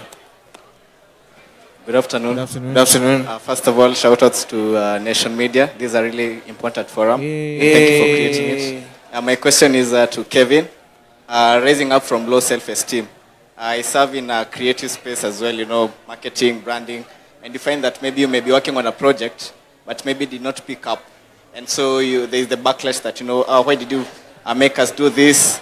So you find that there's a lot of backlash from maybe your colleagues, from maybe your friends, and also socially outside there, maybe at home. There are things which you think may pick up, but do not pick up. But again, find that the impact is, it makes you have a low self-esteem. So how do you come, or maybe how do you rise from it? Because it may affect you to the point that you may have an idea next time, but you feel like, what an honor, you know. So how do you rise from low self-esteem? Great. Panelists, I think we can take those questions and then we... Branji, sorry to cut you short. Yeah. Guys, my name is Joseph. I feel there's a question people are not asking. A very simple question. Please ask. About fair. Hey, sasa pale naona title, very big titles. Yeah. Nataka kujua hawa watu wanaunda pesa hata mimi nikuwe podcaster kama Kevin.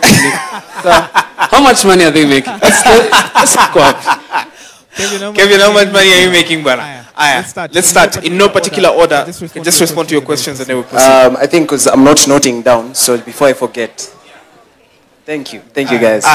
So it's in regards to art, and I like saying this from my personal experience because I may not have all the knowledge in the world. How I started poetry, writing poetry. If you know my works on Instagram, Minor Mind is my page.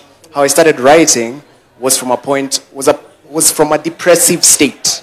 I don't know if I was going through depression, but I know it was a depressive state, and I was writing to just talk and communicate my feelings. There was a lot of things that were happening in the background in regards to my family and everything, which is a story for another day. And so I started writing some poetry. And I remember I used to write the videos that I post on TikTok and Instagram. I used to write them and then keep them for myself as video journals. So the first video I ever did was about rejection. And I'd actually been rejected at Nation Media Group, where I work now. But it was one of those ambitious, like I'm in second year and I want to be in the system, or because I was passionate about journalism. And so I wrote about rejection, and it was something to do with when one door closes, that's not your door. Just keep knocking and knocking. The right one will open. And truth be told, a few months later, I was called for even a better position. But then I remember I took that video and it was so insightful to me. And I told myself, let me just post it on Instagram, add some music and post it. And I remember posting it, and I woke up the next day and it had about 100 likes and 10 comments. That's the most I'd ever gotten, and I knew I'm famous. So from then I started writing, and and it started from a point of sort of communicating and talking from a personal point of view, sort of my passion. And I remember this one direct message of a lady who DM'd me, and this is in the question of how art has impact. And I talked about something, I think it was heartbreak or death. And I was just writing a poem to mourn the loss of a loved one. And I remember she just got into my DM and said, I was just about to commit suicide until I saw your latest video. And for me, that was so wild because you can imagine I'm in my room, I'm writing, I'm recording and posting. Initially, it was for myself. Then it got to a point of, I want the likes in the comments. And now it's beyond me. It's from a point of, I'm resonating with someone. And I started to understand anyone can say what I'm saying, but it's how I say it that resonates with people. And that is just in the spect of following your passion. I want to connect that question with the other gentleman of low self-esteem. Before I started the poetry, I used to create so many other types of comments. And even when I started creating what I'm creating now, it never used to blow up. And blowing up or success of a type of art is very relative to what is it. You should ask yourself, is it an influence of what people have told you about it? Because this is success. This is success of an event. For someone else, success of an event is having more sort of square blocks where you can go and ask questions. So you really need to ask yourself where your success metric is coming from or informed by. But one thing I used to encourage myself as a creative when I started out, I used to have a podcast called Kevin's Spot, which I stopped, but I should go back to it. I used to have a podcast called Kevin's Spot, and I remember each episode used to get 10 listeners. Now, I want you to look at this story from a bird's point of view, now being the lead podcast producer at Nation Media Group. I'm starting a podcast about 3 years ago in my room. Has 10 listeners every single episode. And I remember telling myself, my job at this moment is to influence these 10 listeners so much that they feel compelled to get me the other 10. So never downplay that one person who is appreciating your work. Because a lot of us think, can you imagine 500 people watching a video that you have posted? If you bring 500 people here, that is a lot of people. But social media has sort of made it's downplaying it. But you have to think about your mission, your purpose. For me, ever since, it was, I'll create for this one lady who told me she was about to commit suicide. I create a video and I send it to her every single day. Whether it's a video to do with mental health or otherwise, just because if she gets the message and she's satisfied, I've served her. And if she shares it, then she's getting me the other 10. So serve your first 10, they will get you your other 10. Those 10 will get you other 10. Your audience is somewhere there waiting. Great. Great. Leshan? Yeah, right. Thank you. I think I'll answer to the number of questions that have been asked. I'll start with the first one on data. This concept is actually recent data that has been released by the Global Partnerships for Education.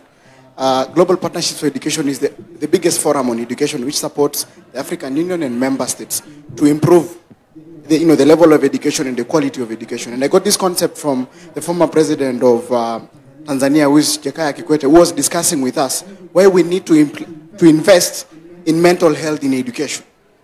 Okay? So he said that the school health program, and you can also find this in the mental health toolkit of the African Union, which is online. He said that if you invest $1 right now, $1 per capita, invest $1, the return on investment of that $1 is $21. Okay? What you will get in return after investing in a school health program on mental health in schools. We take out money and we invest. So how we program nowadays is personalized, such that if we want to, let's say for example, we want to end, I don't know whether you're familiar with FGM. Instead of saying we will save 500 girls, we say what is the cost of saving one girl? You're getting me? Because we are talking about a human-centered approach. We used to say we are doing development, we are ending poverty. What we are saying right now, how can we end poverty on one household? So, investing $1 to a school health program in the whole world gives you a return of investment of $21. There must be time that is allocated to it. So the sad news here, it takes a period of 80 years, which we are looking at as a year that probably is your lifetime.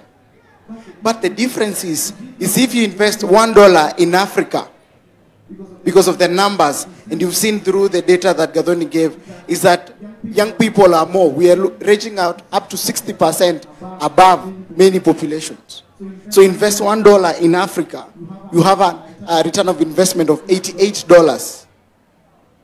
You understand? That tells you exactly why the quality of our education is also still down. We don't have school health programs that are comprehensive enough to have mental health in it. That's why still we have a long way to go to get a return of investment. I hope you've been able to understand. I'll go to the next question, and I'll probably just respond a little bit to the question on gender-based violence and the justice system and what has been happening. I must say that I'm very sorry for the situation. I really think that is so bad happening. But it also gives me hope that there are people like you who are happy to speak out. And that is actually the first step. We must agree that the justice system in this country, yes, we have, and I'm afraid we're just next to the Supreme Court. But, well, the justice system takes time. That's the most painful part. even if you have the best lawyers, when a judge says that we will have a hearing next year in February or that's it. And you always have, I've seen this because I advocate for girls and women, and bringing girls back again into courts, just to ask them to retell the story. How are you raped? They retell it. They relieve the torture. They relieve the trauma. It's always traumatic over and over again. You still brought the same place into how are you raped? What did you feel? And so you have to tell it over and over again. It must be a very devastating situation. But then, even as the justice system takes a long time, I must appreciate the Kenyan government. They are bringing up a new system where, of course, you guys have probably gone to sometimes to the police station and you're reporting a rape case and they tell you, ulikuwa umevaa je, ulikuwa unafanya nini usiku, ulikuwa unatembea bila nguo. That is victimization of the victim who has already been hurt. So there is another section of the police service called Polycare that has come up. They're actually based here in Nairobi, who are trying to set up a human-centered approach on taking care of victims, where you actually go up to one-stop place, you go and report. Actually, you don't even have to be there. You simply have to call 1195 when something happens. You call, they communicate with the county commissioners all the way to the chiefs at that level, and then justice is pursued at the same time as treatment. So you go to a place, you get tested, you get a psychosocial support, you have your forensic evidence collected, and then justice system is followed. And you have police officers who are actually trained and have participated in training them. When I was serving at UNFPA, I participated in training them on a human-centered approach so that you respect human beings when they have gone through trauma. So yes, the justice system is tough, but I invite you to pursue that. I invite you to pursue the way of Polycare. Well, while you're pursuing justice, also look into the other ways that there can be lobbying. So I've seen, even when we had femicide in Kenya, the very first approach of Kenyans, which is actually a good way, is to probably create awareness online. Well, sometimes it might not necessarily end up giving those victims a justice, because after we've demonstrated, what happens to those families? There's got to be a legal framework that you follow up, and that is where Polycare comes in. Well, while we talk about it, you should not relax until you have feedback. Until you have feedback from the police, and it means you speak out, it means you pursue it from different ways. You pursue from, let's say, Kenya Human Rights Commission. You knock on these doors to try and get that support. Unfortunately, that is the only way, because then where we are living and the situation that we are having in the justice system is extremely slow. But then the government is making good efforts because they are now setting up GBV courts that are specifically for those cases. So maybe we might have a good trajectory towards the right direction. I'll go to the other question on, you asked about how can you heal from the same environment that hurt you. I must say that that's a very important question, because then, well, I didn't take myself through therapy. I was taken by someone else. But then the first thing was, of course, you have to detach. You should, I know it might not be easy. It might involve your parents. It might involve your brothers and sisters. You definitely will need to detach. It depends on your own dynamics. And, guided by Gathoni, who is the expert here. For me, I had to step out of exactly where the torture was, up to the extent of in class, which is not the right way to do it. I didn't have a desk mate. I decided to live my own life on my own and figure it out on my own. But then the other strength that I have is I have, my own mind is my own, like it is a whole family, it's a whole population. I can live on my own and have conversations in the bathroom, laugh about it, create a joke and laugh on it, fight for my own self. The strength that I had was meditation. I meditate so much. I meditate in a way that it's overthinking, but it allows me to critically interrogate an issue. And then number two, which is the most important part, seek help. There is treatment, there is help. There are people who can help you take the journey into recovery. Sometimes your own healing could end up being trauma on yourself, because then sometimes your coping mechanisms might end up being taking a new habit that probably ends up hurting you. We have not talked about the rate of alcohol consumption in sub-Saharan Africa. It's 59%, with 75% being male. having access to alcohol. So if you are not assisted to heal, you might end up taking alcohol as your healing, which is not healing. So we've got to, I know in Kenya there is a big gap when it comes to mental health and psychosocial support. There is, of course, I'm not sure about the data, but there is so much gap. We still have so many mental health cases, but then the treatment is very limited. But still, it doesn't mean that you should not reach out. Reach out. Myself, I was guided by a friend of mine while I was undergoing through depression. When I was in first year, they just realized, just the way Gathoni had talked about, you are not organized, you talk too much, or you don't talk at all, and you go through so much, you don't change your clothes, and you are grumpy, you hardly sleep, your eating disorders change. And one friend reached out and told me, I don't think you're okay. Take this test. Taking the test, it showed that I was depressed. So I went for treatment. And from that time, I have supported many other young people to go through, to reach out at least to get help. Even if you Google it, at least, it would rather take time, but at least you have an opportunity to get a treatment. So for me, detach from the place, figure it out figure it out in terms of meditating, critically interrogate the situation, and then seek help. Healing does not mean that it's now you on your own healing. There is treatment, guys. So you don't have, I know it might be wrong with people who are religious, but telling someone to pray when they're about to take suicide does not help. If someone is depressed, there is treatment. When they have anxiety, there is treatment. You cannot tell them that they, wameruka kichwa, or, akona majuju, ama akona, in high school, you used to see all these things. Something happens, people say, aliko Illuminati or something. Ask these people to go get treatment. It's wrong for you as the next generation, as the smartest generation, to actually propagate wrong information. Look into how do we help these people to access treatment, because there is treatment. Yes, pray, it helps you, thank you, but then after that, you should also reach out for treatment, because there is treatment for mental health disorders. Thank you. I think I'll go, because Gathoni has several. Amalizie. It's okay, eh? Okay. So, for me, I remember the question very well. I guess it's because it's only one, but I'm very grateful for that question, because I feel like you have asked the right person. When you were explaining on how you feel stuck in your career and everything, I could imagine, because I've been there. Right now I'm a counselor, but that is not what I used to be. 4 years. I don't like calling it the wrong course, because I believe it played a purpose in my life. It laid a foundation. But then at some point I felt, no, I don't belong here. Now, something I want to say, not just to you, because I believe there may be others in your situation here. You can never expire in your own life. You can't expire. You can't say that I'm expired now, I can't restart. And when you were asking that question, I was reminded of a certain lady that I know who got her PhD at 56. And it's not that, like, so many people are wondering, what is this PhD for? But then she has continued being, teaching, because she is a high school teacher. But she has achieved that dream. She feels fulfilled. To other people, you are too old. What is that PhD for? You are still, but if it is something that you have in you that you want to pursue, you can never be too old for it. Myself, I went back to school while at 32 with 3 children. During our days, I don't know, yes, and I guess even nowadays it's happening where you get married so early.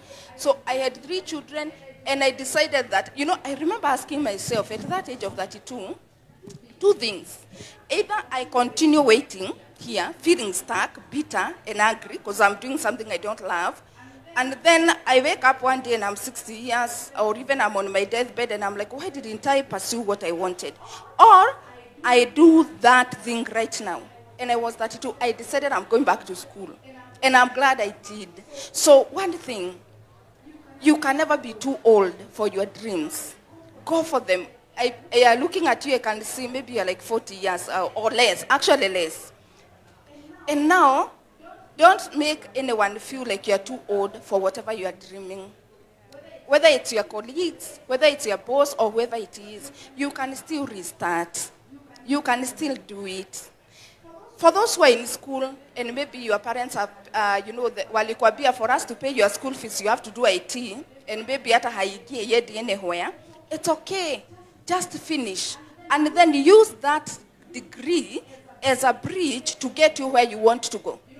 I remember looking at my career, back when I was 32, and I told myself, I don't like this career, but itanipea school fees ya kukua chenye nataka. Can you see now the difference? You stop being, you look at it from a positive perspective. I don't like this job that I have, but it shall get me where I want to go. And now, I remember when I looked at it that way, I was able to work very hard so that I could be able to support myself in going for what I wanted. And so here I am. Do I look too old? Maybe I should ask. I am not. I'm doing it. I believe I will do it maybe for the next 40 years. I'm loving it. Life ni fupi. But again, you can never be too old for your dreams. Go for them. No matter, hata mwenye yako 50 up, and you feel you really want to be something else, I mean, go for it. Who said you can't go back to school when you are 50? When you are 60 even? Who? Who sets the standards for this life anyway? Who sets the standards for us? No one. It's your life. Do it the way you want. Finish up school if you have to, if that is the only thing that your parents can pay for.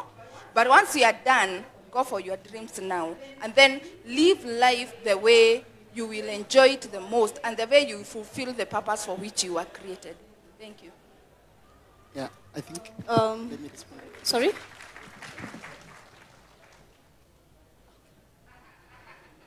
Right. I hope bado mko hamjalala. You guys still there? Right. So my question started from here. First of all, I want to say I truly do appreciate you for the work that you're doing. And just to encourage you to keep championing for those people. Like Maina has said, sometimes just that one life that you're going to support and change is way more important than even numbers that you're churning that sometimes are not even productive. So I'm really, really proud to see a young person doing that. Thank you, Leshan, for answering about the justice system. So allow me not to go into that because of time. But I just want to say that some issues are systemic. And if the issues that we are dealing with are systemic, they are way above us, then there is little that we can do in terms of practicality to go change. However, there is much more that we can do by not giving up. Yeah? And by follow-up. So it's not just about championing and supporting, but also going back to the conversation, to that follow-up. How is this person doing? What do they need? How can I further support them? The other question was in regards to the course, right? And stagnation, and Jennifer has explained that very well. I just want to briefly say that my first degree was in BCom, actually, when I finished, and my folks made me write a letter to them that I'm going to do it and see it through. Anyway, I came from that kind of a family, and I did write a letter. And of course, I really hated BCom. So, and I came from a very sheltered family. So now you're in a big university and you realize all these things. So of course, I immediately started getting Fs. Immediately. I went there. Yet, like I had said before, I had come from a national school. But when you go back to self-evaluation, and I'm telling you this just to encourage you, you have to go back to yourself and ask yourself, what do I really want to do? What am I really passionate about? And it's twofold, because truthfully speaking, if you're on a scholarship, maybe you just can't drop out. Yeah? Sometimes that is what has been paid for. And because I specifically gave an example of a third year, by the time you're in third year, as a professional, what I would tell you is just, if you can, finish it, then use it to do what you want. Your passion is the most important thing. Never give up on yourself. I like the fact that your dreams can never die on you. I also want to talk about something else. When I joined Chiromo Hospital Group, I went there as a clinician, as a psychologist. And then I realized nobody is talking about mental health in terms of creating awareness. That was in 2017, 2018. And I just went and said, can we start tweeting? I told our chairman, can we start tweeting?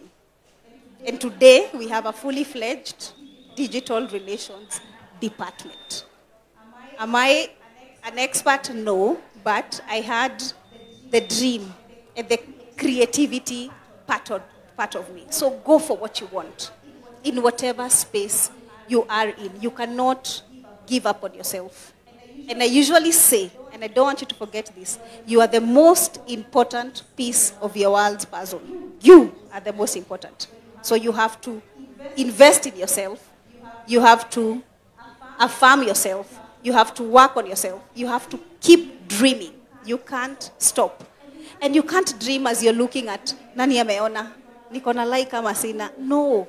If I can be very honest with you, when we started tweeting, I was sending the question, and then I wait for 5 minutes, and then I answer the question. Yes, it was just me. And long story short, I think the year before last year, we won the best use of social media in healthcare. Yeah. And last year again, I was there to pick another award. So you can't stop. You can't give up on yourself. That's what I want to say. The other question was in relation to,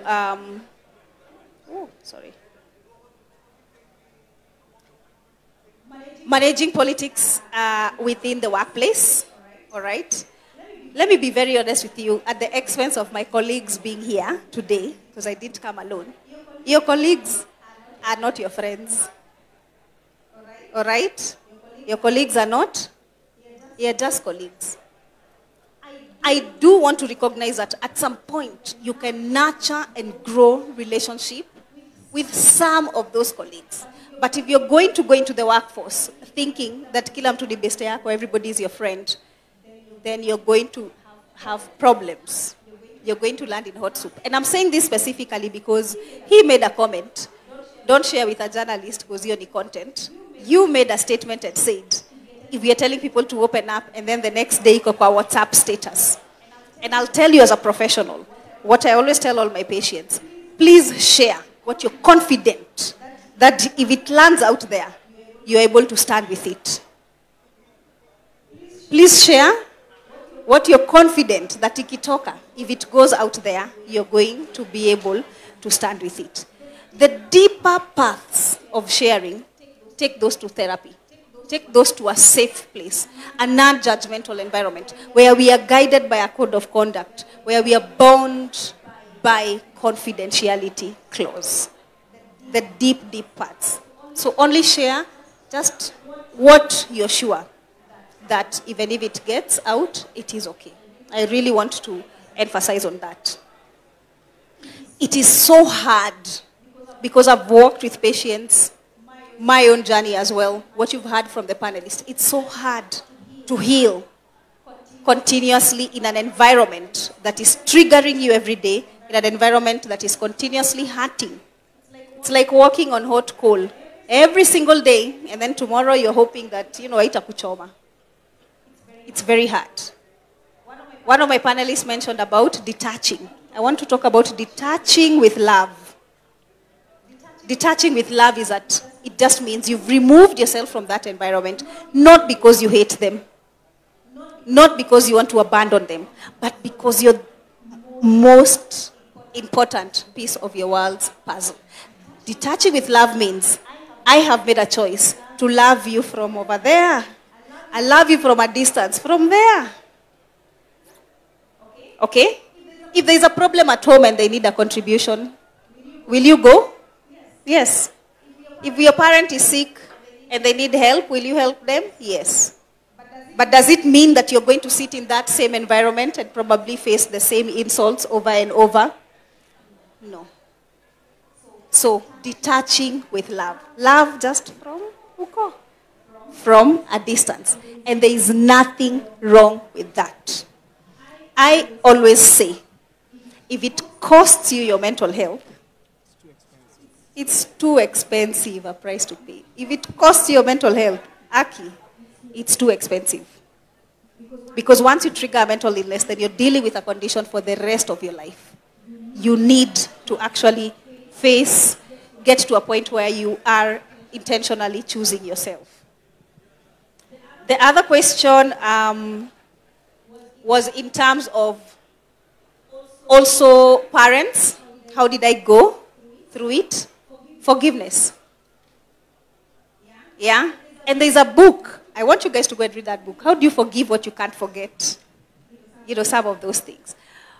But two things. One, forgiveness, but two, perspective.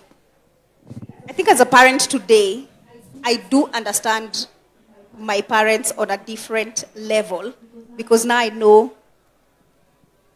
how much hard it was for them. You know, all children believe parents are so rich, they always have money. Now I know I can have money, but that money has a plan.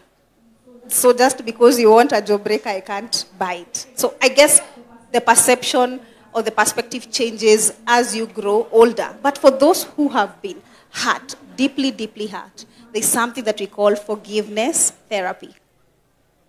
And if I can be very honest, it is not easy. It's in 4 phases. And it's not easy. You can do that in a safe place. And forgiveness does not mean that they were right and you're wrong. Forgiveness does not mean now you need to be best friends with that person and be high-fiving. Forgiveness, does not mean that now you will put your guard low and have no boundaries, go back to saying yes. No, no, no, no. It just means that you're choosing to unburden yourself and you don't want to carry that any longer. And last but not least, forgiveness also does not mean that you must go and have a conversation. I get this from a lot of young clients, that I went home, I tried to tell my parents what they did to me, and they really guilt-tripped me. Let me be very honest. There is no parent who you're going to go and sit with in a circle, like a group therapy, and tell them every bad thing they did to you, and their response will be, "We are so sorry. We can't believe we hurt you so much." That's a false expectation, guys. That's a false what? Yes. So forgiveness does not mean, sometimes you can forgive, but the person will still not acknowledge how much they truly, truly hurt you. There was a question about balancing. In terms of balancing being real and protecting your mental health. Yeah, I'll teach you 2 things about basically how to protect your mental health is learning to identify triggers and to deal with stress, the stresses that come. When you're looking at stress management, there are 2 key things that I want you guys to note. Number 1, the 4 A's. Adapt. Whatever it is that you're going through, is it something that you can adapt to it? Okay? The other one is to be able to avoid, alter, and accept. Those are the 4 A's. So you have to objectively look at what is it that I'm going through and what do I need to do about it. Let me give you the example of 2020 pandemic, and we've been told every day we have to start wearing masks. Do you remember how hard it was to wear a mask? Like you felt like you couldn't even breathe. Right? But once you're able to accept that, okay, we have no choice to do this, then you are able to actually adapt to it, and it became a way of life. When the government came back and said, okay, people need to stop wearing masks, now you're also walking in town with that mask. You don't want to remove it. It means that we as human beings, we are capable of adaptation. We are actually more resilient than we give credit to ourselves. You just need to give yourself that opportunity to try. The second thing, a bit controversial, but it's true and it works, is a serenity prayer. Do you guys know about the serenity prayer? Yeah. Yeah. Yeah? I know it was initially created for Alcoholics Anonymous, but it says, God grant me the serenity to accept the things I cannot change, courage to change the things I can, and the wisdom to know the difference. Yeah, I'm going to say this on a light note. If you're short, you're short. That one you need courage to accept, not to change. Maybe you can alter and wear heels. I'm just trying to say, go home today and write a list. That issue that you're having, where does it fall? Does it fall on something that you actually need courage? Yeah? To change? Or does it fall on the side that you actually need to accept? Because if something is beyond your control, even if you don't sleep a whole night, you'll still wake up the next day and it's still beyond your control. Like fuel prices, for example. But a relationship, you can decide, okay, no, let me exit this relationship. I think there was one more question. Public psychologists, right? Yes, we do need public psychologists. And the answer is we have. Actually, the government hired so many psychologists 2022 and 2023. I know there's so much stigma, but let me be very, very honest. I'm not even here to trying to champion where I come from. I'm here for the people. There's so much stigma around Mathare, but that's actually one of the best places that you can get help. We are the same consultants that go to those places. The only difference is if you see me here, it will be 5,000. There, it will be 500. But the person is the same. KNH has a youth center with so many resources. You can walk into KNH, it's free for the youth to actually get mental health support plus get resources. We have toll-free lines, 1190, 1195. And even us at Chiromo Hospital Group, we do have a toll-free line. Those bookmarks you have, there is a toll-free line, and you can get psychological first aid. If you walk into a government facility, I worked in Kiambu District Hospital, it's 50 bob to see a counselor. Any government facility has a psychologist, and you can walk into those places and still get the support that you need. Last, I think two last ones, was what to share and what not to share. I think I talked about that. Right. That's the end of my questions, but I want to respond to that gentleman who talked about the investment case. We also have a mental health investment case in Kenya, okay?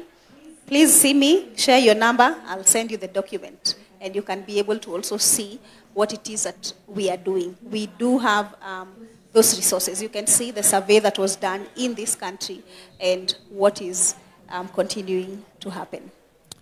Thank you. Thank you. Thank you. Thank you so much. I hope that was it. There was one question. Yeah. 30 seconds. Yes, so the question on revenge, I believe it's on revenge, if I got it right. So I just wanted to answer it in this way, is that there is a concept called bodily autonomy. It means an individual is whole on themselves. They do not need to be corrected by another person. So if something happens to you, if someone insults you, beating them up does not fix them. It's the government that is supposed to take it up from there. Immediately something happens to you, I will advise that there is always a chance to walk out of anything. It saves you a lot of drama, it saves you a lot of issues. There is always an opportunity to walk away. And that is what we are seeing as intimate partner violence, because maybe, see, I've read this, men and women, men would probably normally express their anger by beating you up or fighting. Women will, most probably use it verbally. Verbally they will probably put down a man by speaking.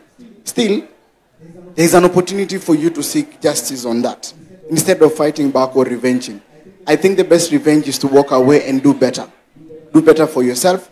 And if not, normally countering this usually ends up as intimate partner violence, ends up as gender-based violence, ends up as femicide or homicide, what we are seeing. Actually, what we are seeing is a result of a distorted, vengeful, and accumulated issues of wanting to revenge or wanting to take it back. Usually myself, whenever you are insulted, you can never get it wrong if you walked away and kept quiet. You might want to take it out elsewhere, but taking someone else by trying to fix them and beating them up usually does not work. So I usually advocate that, yes, I agree with you. There are those traditional practices that actually respected women, that that looked into, beating up a woman is being weak, right? That could help. It could be a good trajectory, but still the same traditions are advocating for women battery, advocated for domestic violence. So I'll say personalize it to yourself, walk away from any issue. There's no justification for you to try to fix someone else. If they can't fix themselves, why are you to fix them? It's so hard to come over. Even you, when you're smoking, it takes time for you to leave it. What makes you think you can fix someone else by beating them once? It's a habit. They decided. It's a choice they made. You need to walk away, fix yourself. Success will probably fix things. That's my advice. Saying the question you need to respond to? Yeah, sorry, I've just remembered there was a question about how do you help somebody who does not want to get help. You remember that question? I want to say that sometimes you can't do the work for somebody else, no matter how much you love them or care about them. And the best thing you can do is just continuously support. Don't give up on them. What I usually say in such cases is ask that person, how would you like me to help you? Most of the time we do the most. We do the most running up and down trying to figure out how do you support somebody. But ask them the question, what would you like me to do? And the other thing, accompany them.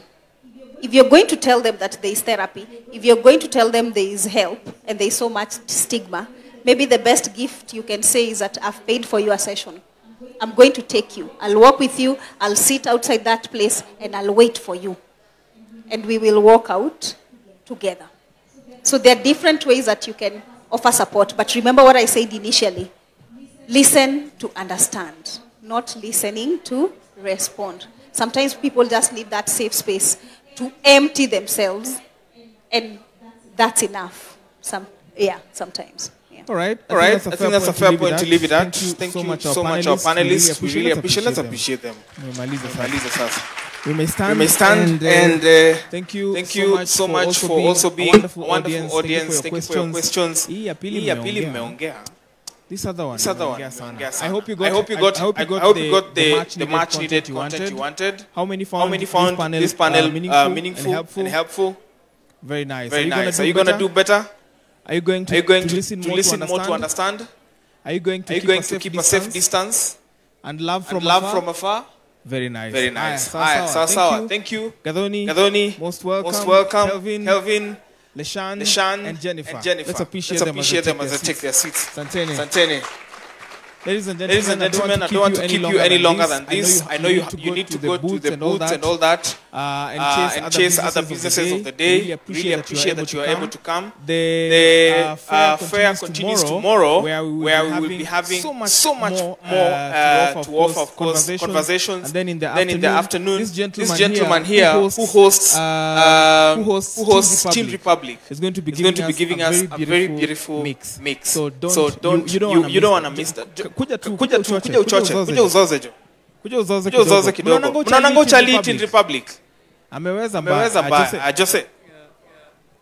Hey guys. Good afternoon. Nisalimieni hivi. Naona maboys wako hapa boy child. So tomorrow we're going to have a very interesting session in the afternoon to get to dance to Jibambe. How many of you here can dance? I'm not a professional dancer, but if you can dance, mkono. Huwezi jua labda niko na thao yako hapa. Nane za dance, mkono. Unaweza dance. Hivyo kesho tuonane, si ndio? Amazing. Beautiful. So tomorrow tupatane hapa hivi in the afternoon. It's going to be amazing. Mose yako hapa hivi can dance way better than I can. Kwa hivyo watu wa two left feet kama mimi tupatane stage ni yetu. We're here to learn, interact. Branji msone amevaa suti hapa sana, ameongea kizungu mingi. Hapana, tunapambana huko Twin Towers mbaya sana. Yeah, but amazing as well to see Kevin Maina here. Kwa hivyo kesho in the afternoon kuje tupige story tujue, because we're here to learn, sindio? And to also have entertainment. Tunaitanga edutainment. Sawa? Watu wameboeka huko. Sawa sawa. Mko sawa? Bwana asifiwe. All right. Let's appreciate yourself.